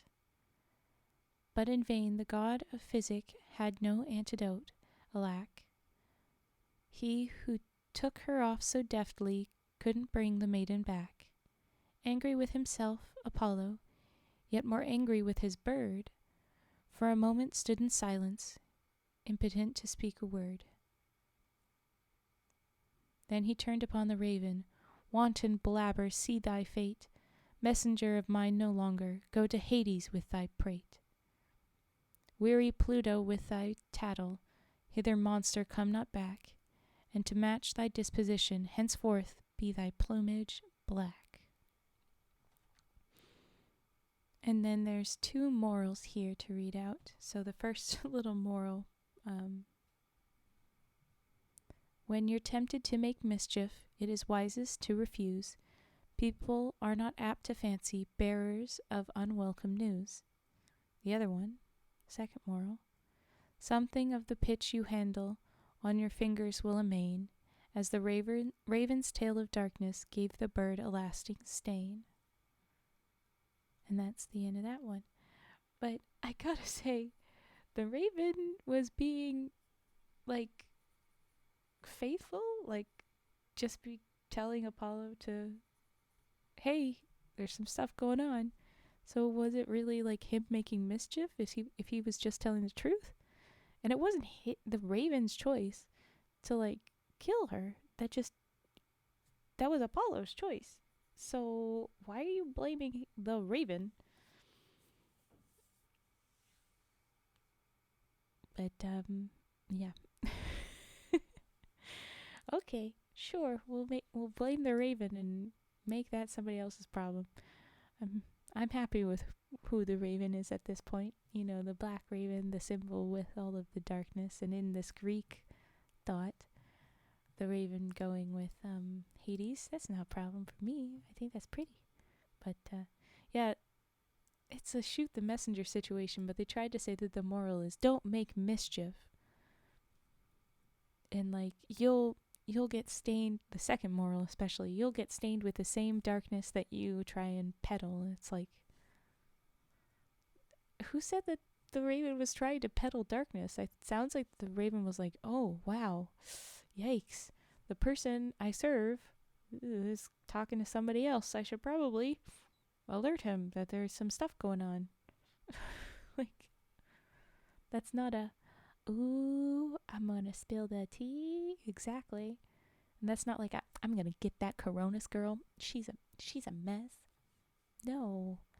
Raven, as far as I know, is just being like, I'm reporting, sir. But okay. Alright.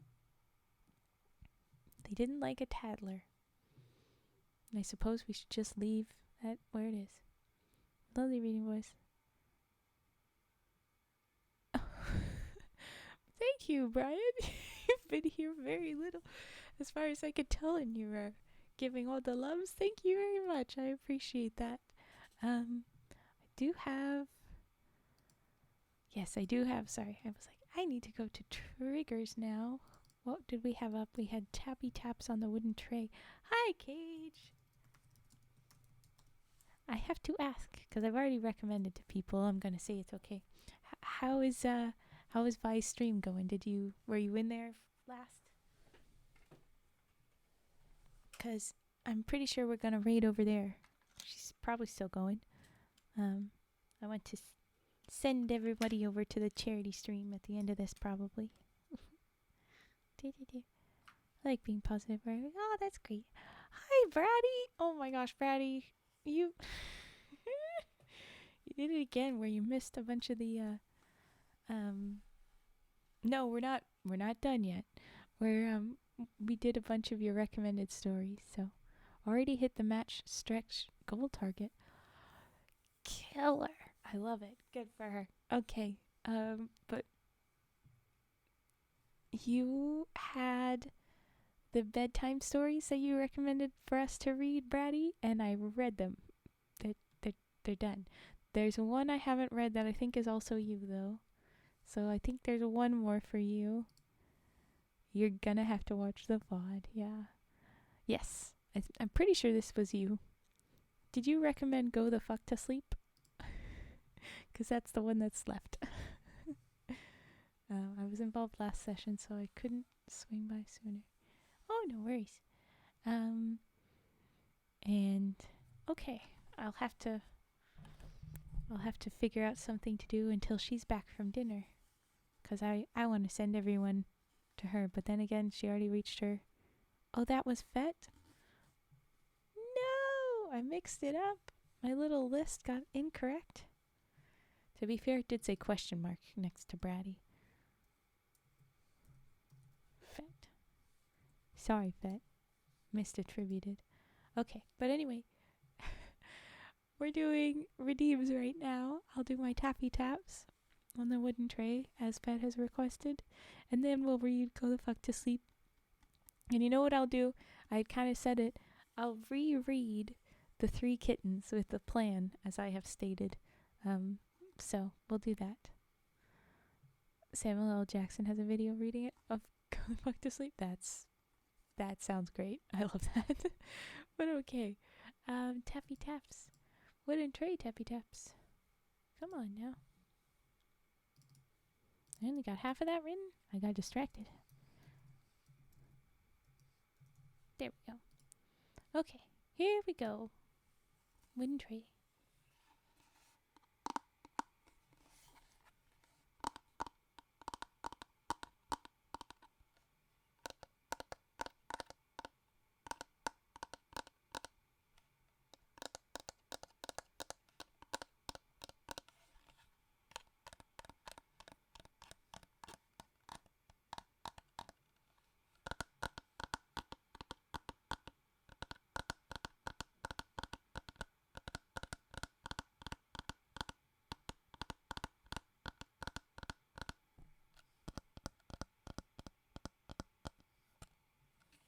Sure, Brady, you can draw up something that we can read. I think we're going to have lots of time to read, so sure.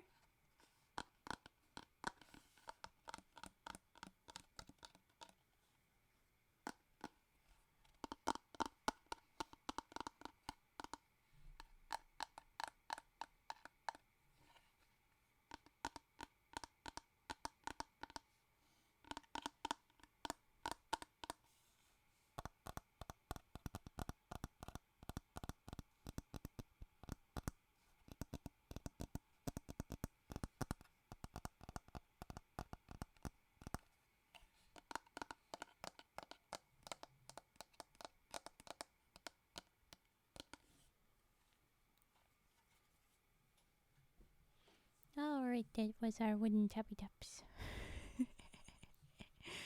I should have known that that's what you meant. Okay, I'm going to do the mic arm and then that whole thing. It's going to be great. Okay, mic arm sharpening. Do. Come over here.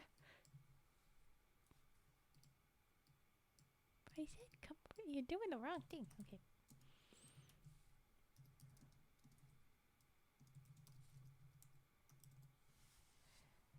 Okay.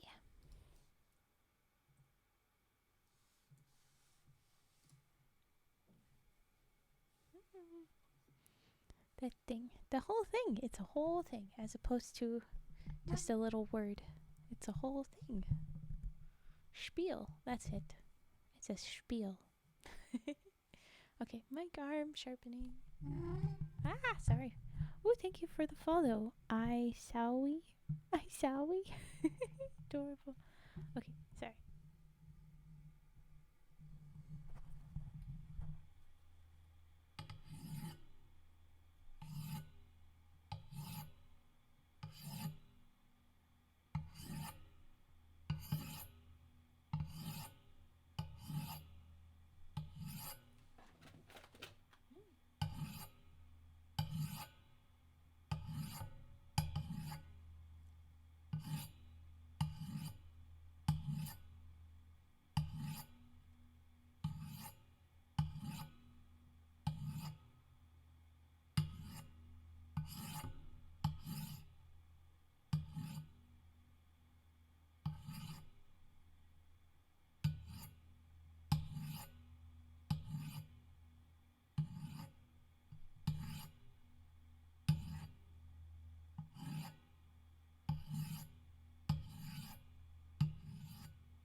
Okay, there we go. And now, here we are.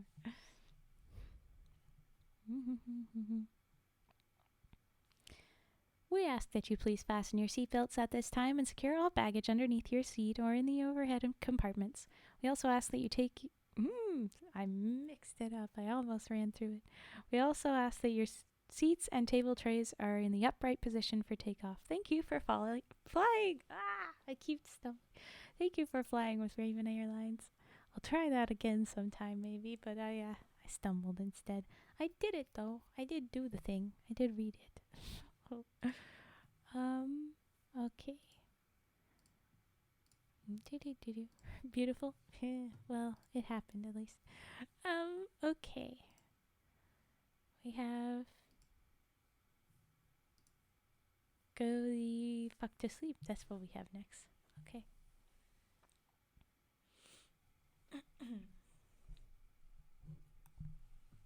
The awkward on-flight announcement. Perfect. It eases tension for those scared of flying.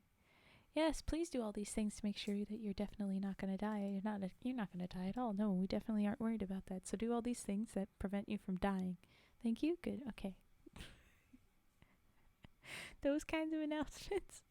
That's how it sometimes reads to me. Yeah.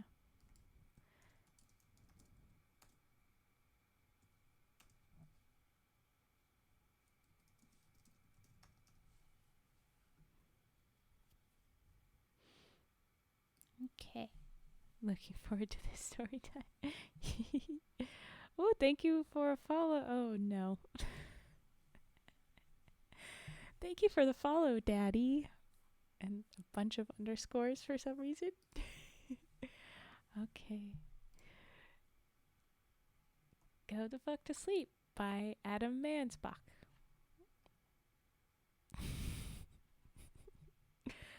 All right.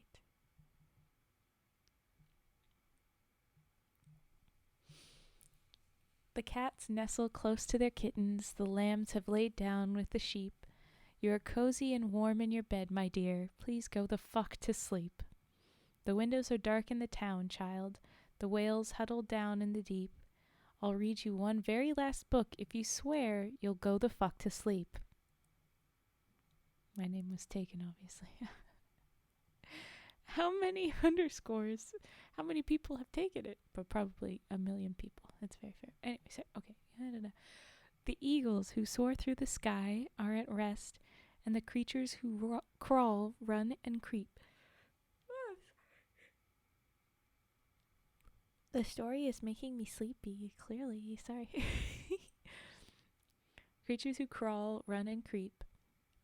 I know you're not thirsty. That's bullshit. Stop lying. Lie the fuck down, my darling, and sleep. The wind whispers soft through the grass, hun. The field mice, they make not a peep. It's been 38 minutes already. Jesus Christ, what the fuck? Go to sleep. All the kids from daycare are in dreamland. The froggy has made his last leap.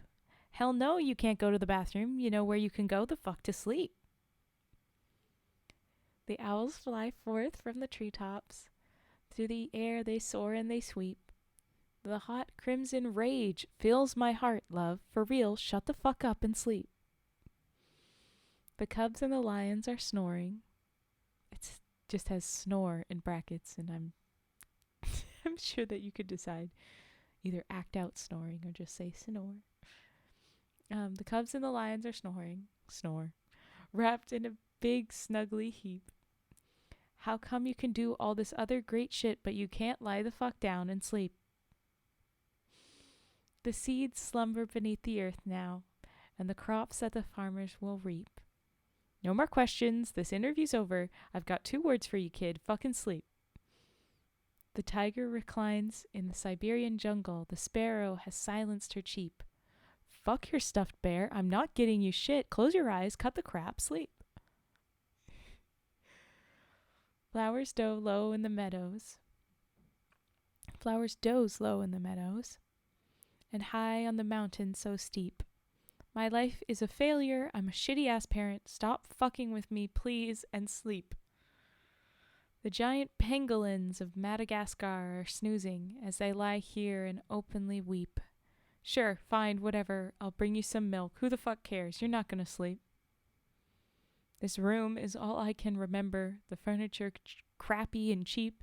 You win. You escape. You run down the hall as I nod the fuck off and sleep. Bleary and dazed I awaken to find your eyes shut, so I keep my fingers crossed tight as I tiptoe away and pray that you're fucking asleep. We're finally watching our movie, popcorn's in the microwave. Beep. Oh shit, god damn it, you've got to be kidding. Go the fuck back to sleep. Aw, cute. Any childcare, this is that energy. Why is she reading it with this much passion? Has a kid maybe? Is she this mad, Ray Ray? Uh, there are kids that have this energy, and I do know them. Thankfully, I haven't had to have it that bad. But it's a good one to easily connect with. She's a method actor. It's fun. It's fun. Okay. Ah.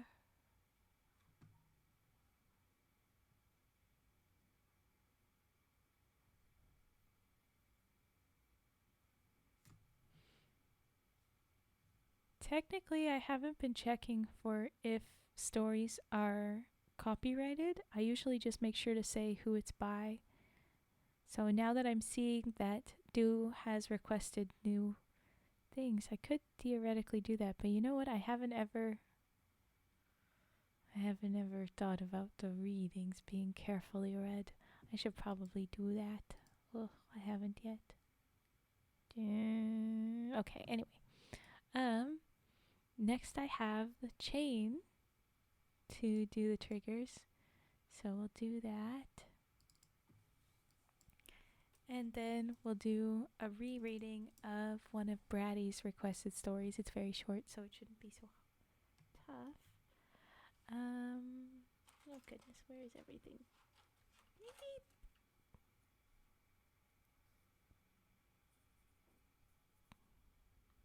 Not gonna lie, as a big kid myself, I'll just play with them until they get tired out.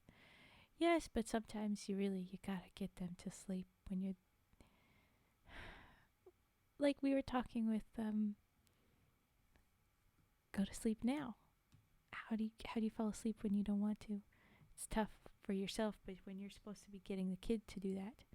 Cuz I mean, like, okay, you have to sleep though. Like, if you have to get up in the morning or you have to do something, or hey, when did I get stars in my eyes? Go away, stars. What the heck? There we go. I don't know how that happened. Knock them out. Frying pan. No! Violence.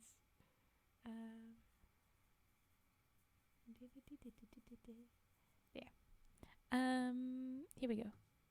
Now reading chain. No, we were not reading a chain. We are doing chain sound. All right. Yes. Okay, here we go.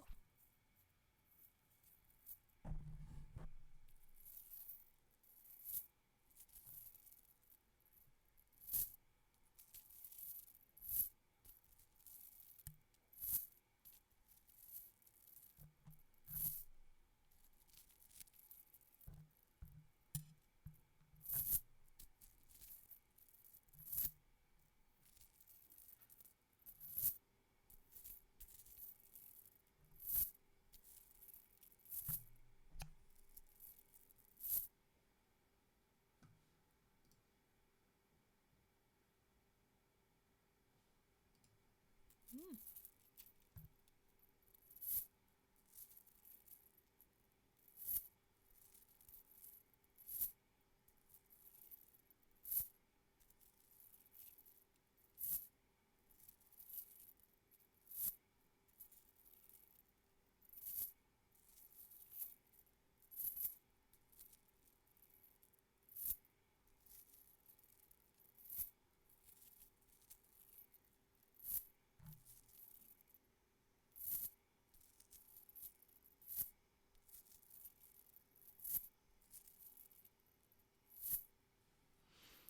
All right.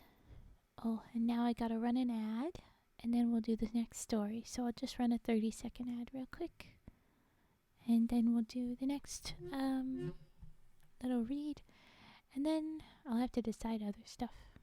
But anyway, okay, ad. Go. And we will doop doop doop.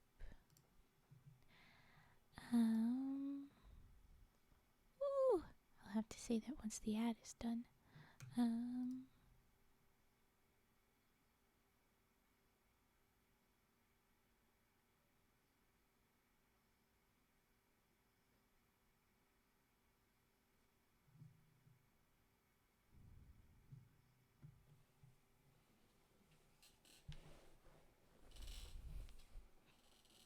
Okay. Yes. Good. Ooh. Um, we will do. What is brain? Brain. Okay, yes. I'm remembering. We go back to the one story. There it is. Okay, and I need my things.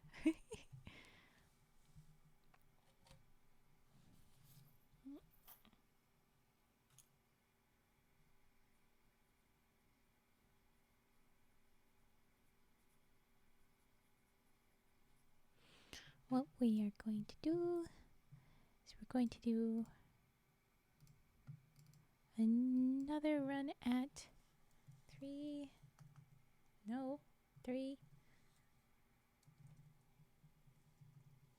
CP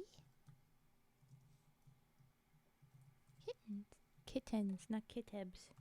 What? You couldn't see that, but I had many spelling issues.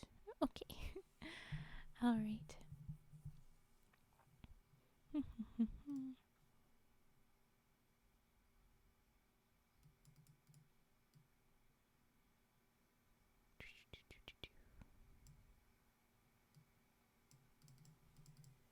All right.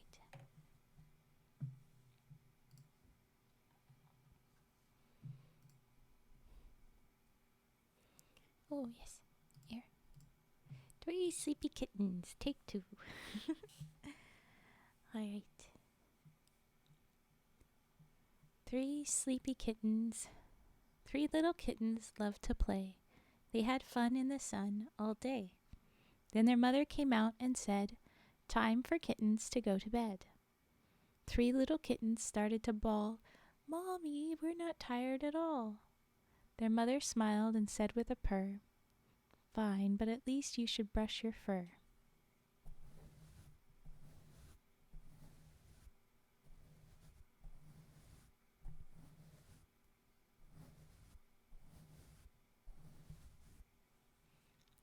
Three little kittens with fur all brushed said, "We can't sleep, we feel too rushed." Their mother replied with a voice like silk, "Fine, but at least you should drink your milk."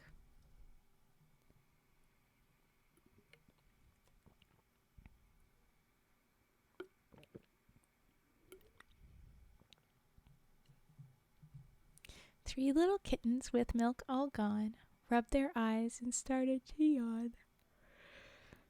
"We can't sleep, we can't even try." Then their mother sang a lullaby.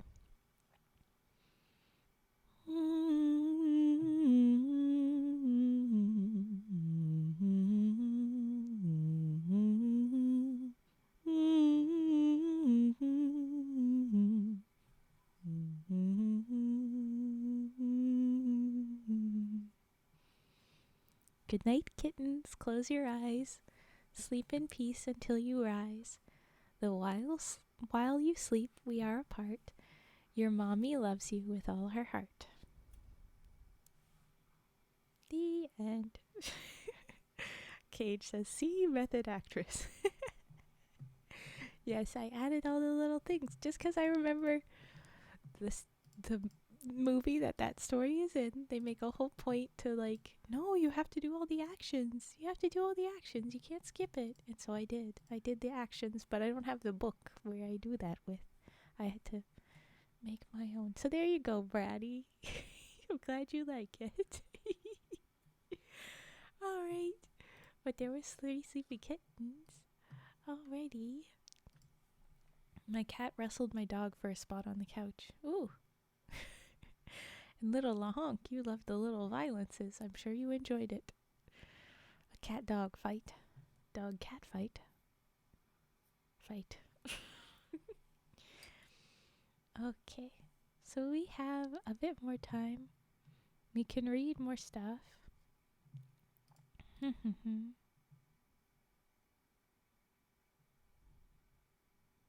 This looks like it would be a perfect thing.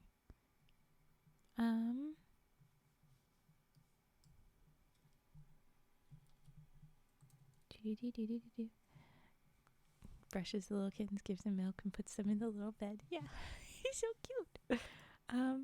So okay, we had this new recommendation. Oh. Mm. And I was thinking that we just do that right now. I know it's kind of illegal, but I think that this is fine. Doo-doo-doo-doo.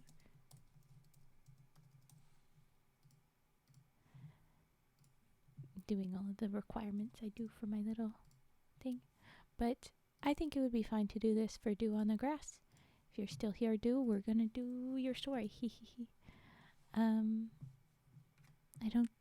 don't have a problem with it. I have yet to stop myself with the stories, but I do lean towards things I know aren't copyrighted still. But okay. As long as I say the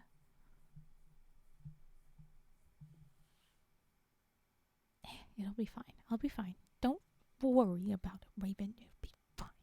Okay. Harrison Bergeron is copyrighted by Kurt Vonnegut Jr. Written by Kurt Vonnegut Jr. We're going to read it. We're going to go for it. This is our last story of the night. No, last story of the stream. Boop, boop, boop, boop, boop.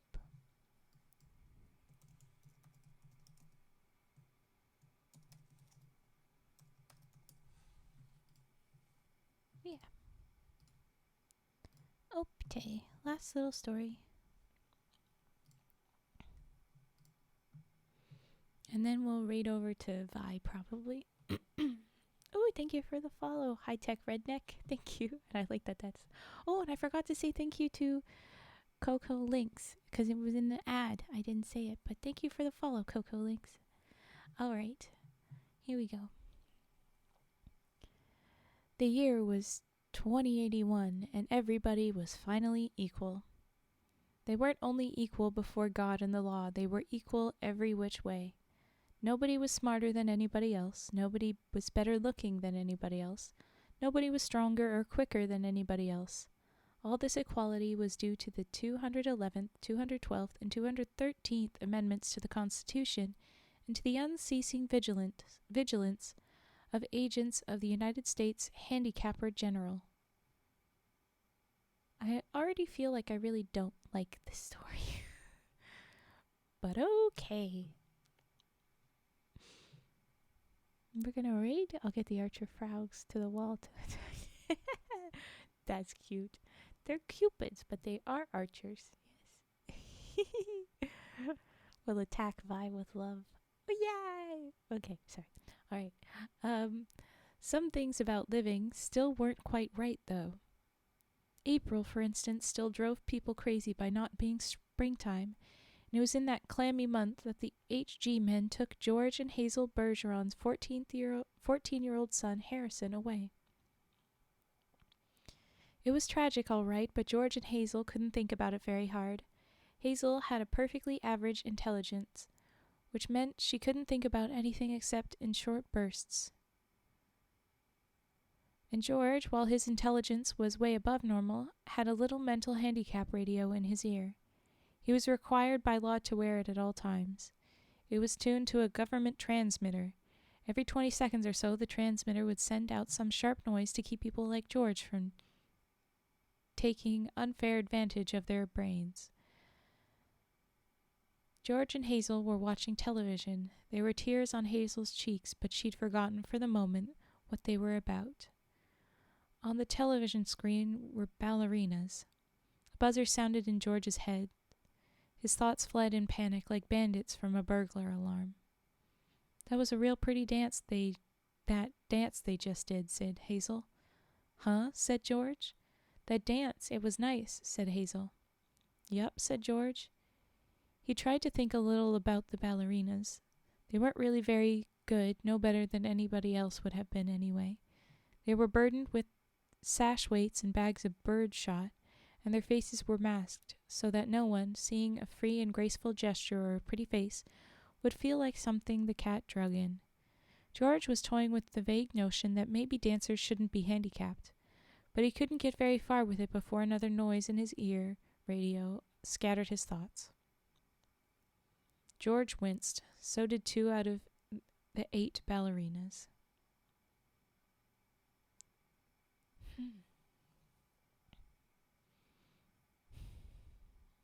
This story is just reading a lot like whiny old boomers that don't like that people are being PC and such. And I'm not a big fan.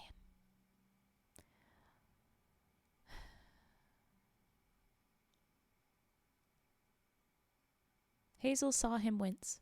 Having no mental handicap herself, she had to ask George what the latest sound had been. Sounded like somebody hitting a milk bottle with a ball-peen hammer, said George. I think it would be real interesting hearing all the different sounds, said Hazel, a little envious. All the things they think up. Said George.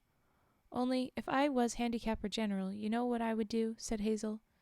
Hazel, as a matter of fact, bore a strong resemblance to the handicapper general, a woman named Diana Moon Glampers. If I was Diana Moon Glampers, said Hazel, I'd have chimes on Sunday, just chimes, kind of in honor of religion. I could think if it was just chimes, said George. Well, maybe make 'em real loud, said Hazel. I think I'd make a good handicapper general. Good as anybody else, said George. Who knows better than I do what normal is, said Hazel. Right, said George. He began to think glimmeringly about his abnormal son who was now in jail. About Harrison, a 21-gun salute in his head stopped that. But a 21-gun salute in his head stopped that. Boy, said Hazel, that was a doozy, wasn't it? It was such a doozy that George was white and trembling, and tears stood in the rims of his eyes. 2 of the 8 ballerinas had collapsed on the studio floor, were holding their temples.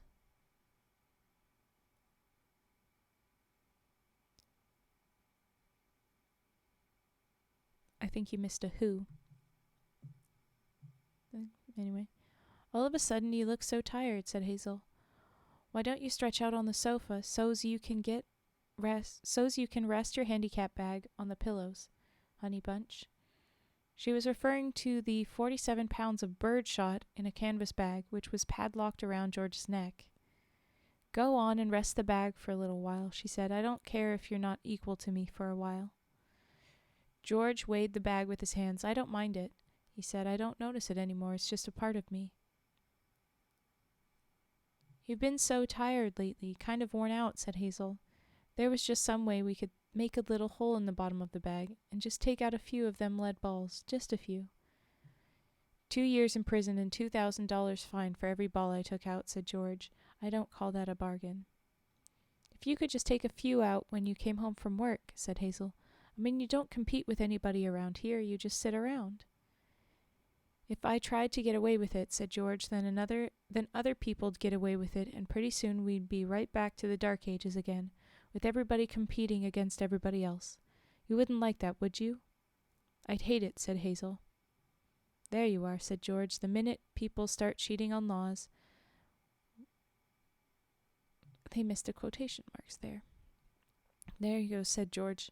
The minute people start cheating on laws, what do you think happens to society? If Hazel hadn't been able to come up with an answer to this question, George couldn't have supplied one.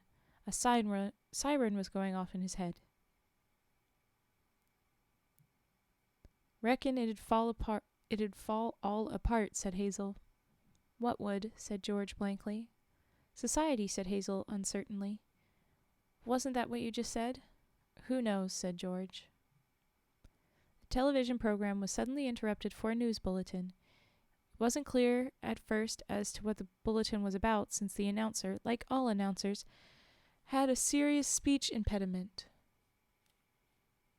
What? For about half a minute, and in a state of high excitement, the announcer tried to say, "Ladies and gentlemen." He finally gave up, handed the bulletin to a ballerina to read. That's all right, Hazel said of the announcer. He tried. That's the big thing. He tried to do the best he could with what God gave him. He should get a nice raise for trying so hard. Ladies and gentlemen, said the ballerina, reading the bulletin, she must have been extraordinarily beautiful because the mask she wore was hideous, and it was easy to see that she was the strongest and most graceful of all the dancers, for her handicap bags were as big as those worn by 200-pound men. If this is obvious to see, then why would they have that? Oh my gosh, the story? I don't think I didn't notice that. He tried, and that earns him a raise. That they're trying to say that people getting a raise for no reason is a dumb thing. Oh my God, I can't. And she had to apologize at once for her voice, which was a very unfair voice for a woman to use. Her voice was a warm, luminous, timeless melody. She had to apologize for it being nice. Oh my God, I can't stand this very idea. Excuse me, she said, and she began again, making her voice absolutely uncompetitive. Harrison Bergeron, age 14, she said in a grackle squawk, has just escaped from jail, where he was held on suspicion of plotting to overthrow the government. He is a genius and an athlete, is under-handicapped, and should be regarded as extremely dangerous. So, he got away with not being as handicapped as he should be, as they say, weighed down as he should be. A police photograph of Harrison Bergeron was flashed on the screen, upside down, then sideways, upside down again, then right side up. The picture showed the full length of Harrison against a background, calibrated in feet and inches. He was exactly 7 feet tall.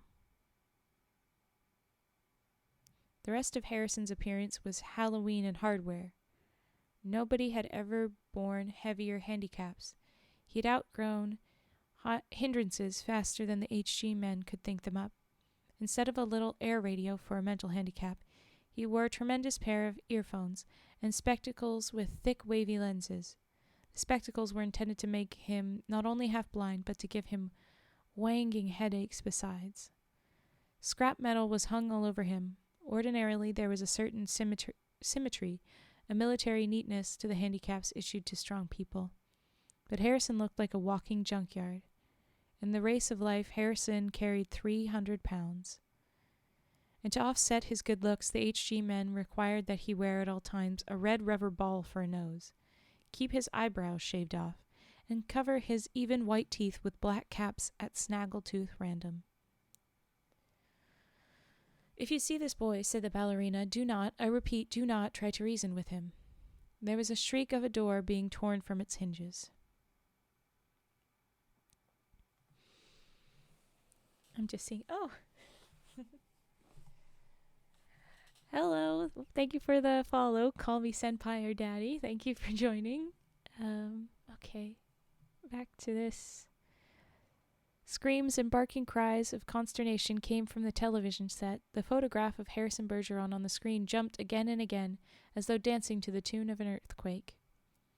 George Bergeron correctly identified the earthquake, and well he might have, for many was the time his own home had danced to the same crashing tune. My God, said George, that must be Harrison.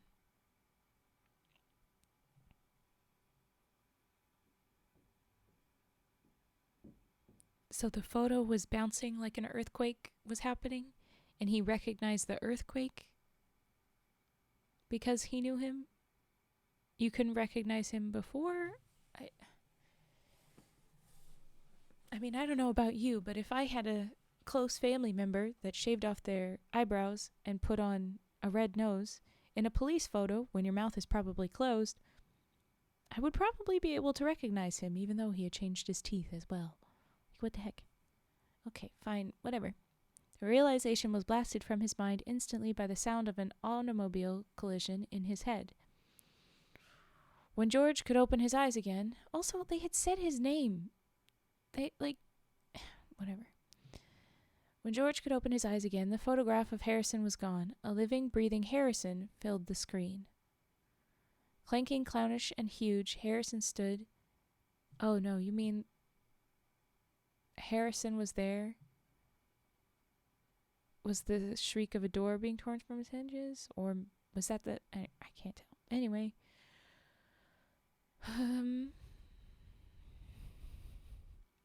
Clinging clownish huge, Harrison stood in the center of the studio. Oh, he's in the studio. The knob of the uprooted studio door was still in his hand. Ballerinas, technicians, musicians, and announcers cowered on their knees before him, expecting to die. I am the Emperor, cried Harrison. Do you hear? I am the Emperor. Everybody must do what I say at once. He stamped his foot, and the studio shook. Even as I stand here, he bellowed, crippled, hobbled, sickened. I am a greater ruler than any man who ever lived. Now watch me become what I can become. Harrison tore the straps of his handicap harness like wet tissue paper, tore straps guaranteed to support 5,000 pounds. Harrison's scrap iron handicaps crashed to the floor. Harrison thrust his thumbs under the bar of the padlock that secured his head harness. The bar snapped like celery. Harrison smashed his headphones and spectacles against the wall. He flung away his rubber ball nose, revealed a man that would have awed Thor, the god of thunder. I shall now select my empress, he said, looking down on the cowering people. Let the first woman who dares rise to her feet claim her mate and her throne. A moment passed, then a ballerina arose, swaying like a willow. Harrison plucked the mental handicap from her ear, snapped off her physical handicaps with marvelous delicacy. Last of all, he removed her mask. She was blindingly beautiful. Now, said Harrison, taking her hand, shall we show the people the meaning of the word dance? Shall we show the people the meaning of the word dance? Music, he commanded. The musicians scrambled back into their chairs, and Harrison stripped them of their handicaps too. Play your best, he told them, and I'll make you barons and dukes and earls. The music began. It was normal at first, cheap, silly, false, but Harrison snatched 2 musicians from their chairs, waved them like batons as he sang the music as he wanted it played. He slammed them back into their chairs. The music began again when was much improved. Yes, because you definitely want to play better when people are like that. And you don't have any effect on your playing when you're terrified. Harrison and his empress merely listened to the music for a while, listened gravely, as though synchronizing their heartbeats with it. They shifted their weights to their toes. Harrison placed his big hands on the girl's tiny waist, letting her sense the weightlessness that would soon be hers. And then in an explosion of joy and grace, into the air they sprang. Not only were the laws of the land abandoned, but the law of gravity and the laws of motion as well.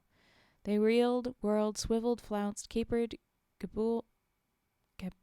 gabbled, and spun. Oh my gosh, I missed a letter. Gambled and spun.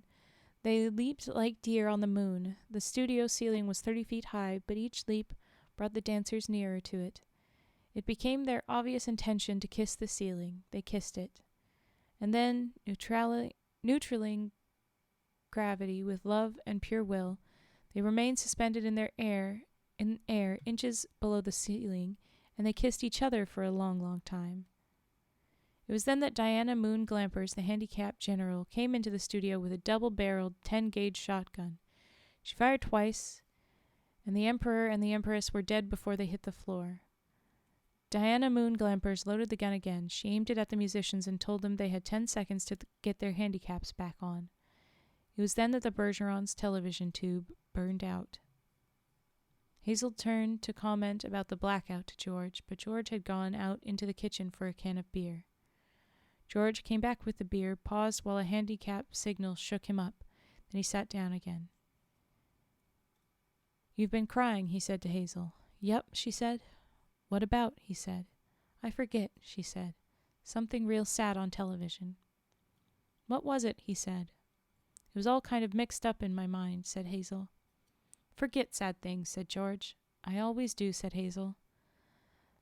That's my girl, said George. He winced. There was the sound of a riveting gun in his head. Gee, I could tell that one was a doozy. You can say that again, said George. Geez, said Hazel. I could tell that one was a doozy. The end. I'm not a big fan.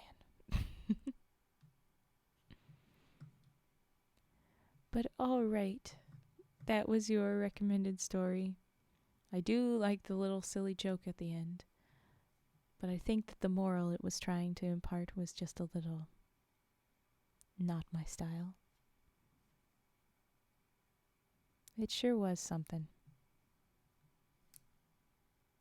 The second they had them up in the air floating, I was like, maybe they're trying to say that this is all unreasonable and ridiculous.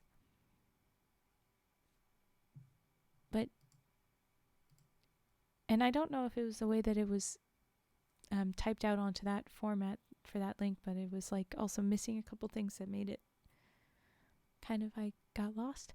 But like, nah. But okay. That was our last story of this stream. And now we're going to go ahead. We're going to raid over to Vi. If she's done her dinner break, I hope so. So let's get that lined up. Oh,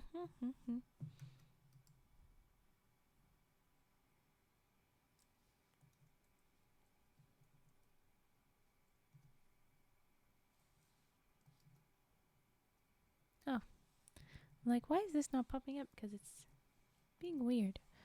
Violet, come on, show me. Violet Spellcraft. There we go. Yes, collect your little raid messages.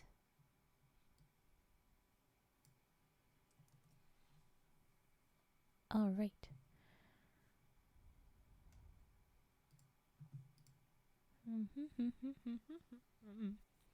All right. We're going to raid over to Vi. I'm very excited. Ooh. She's doing frog Lego. You know, the Lego tree with little frogs as blossoms. I think this is going to be a perfect time for us to pop in. Thank you, Fat. Take care, you too. Everybody please have fun with Vi. She's raising money for a very good cause. It's birthday. And we'll be back later. I'll be doing fairy tales again tonight. So I won't be gone terribly long. But alright, here we go. We raid. Do-do-do-do. Do-do-do-do.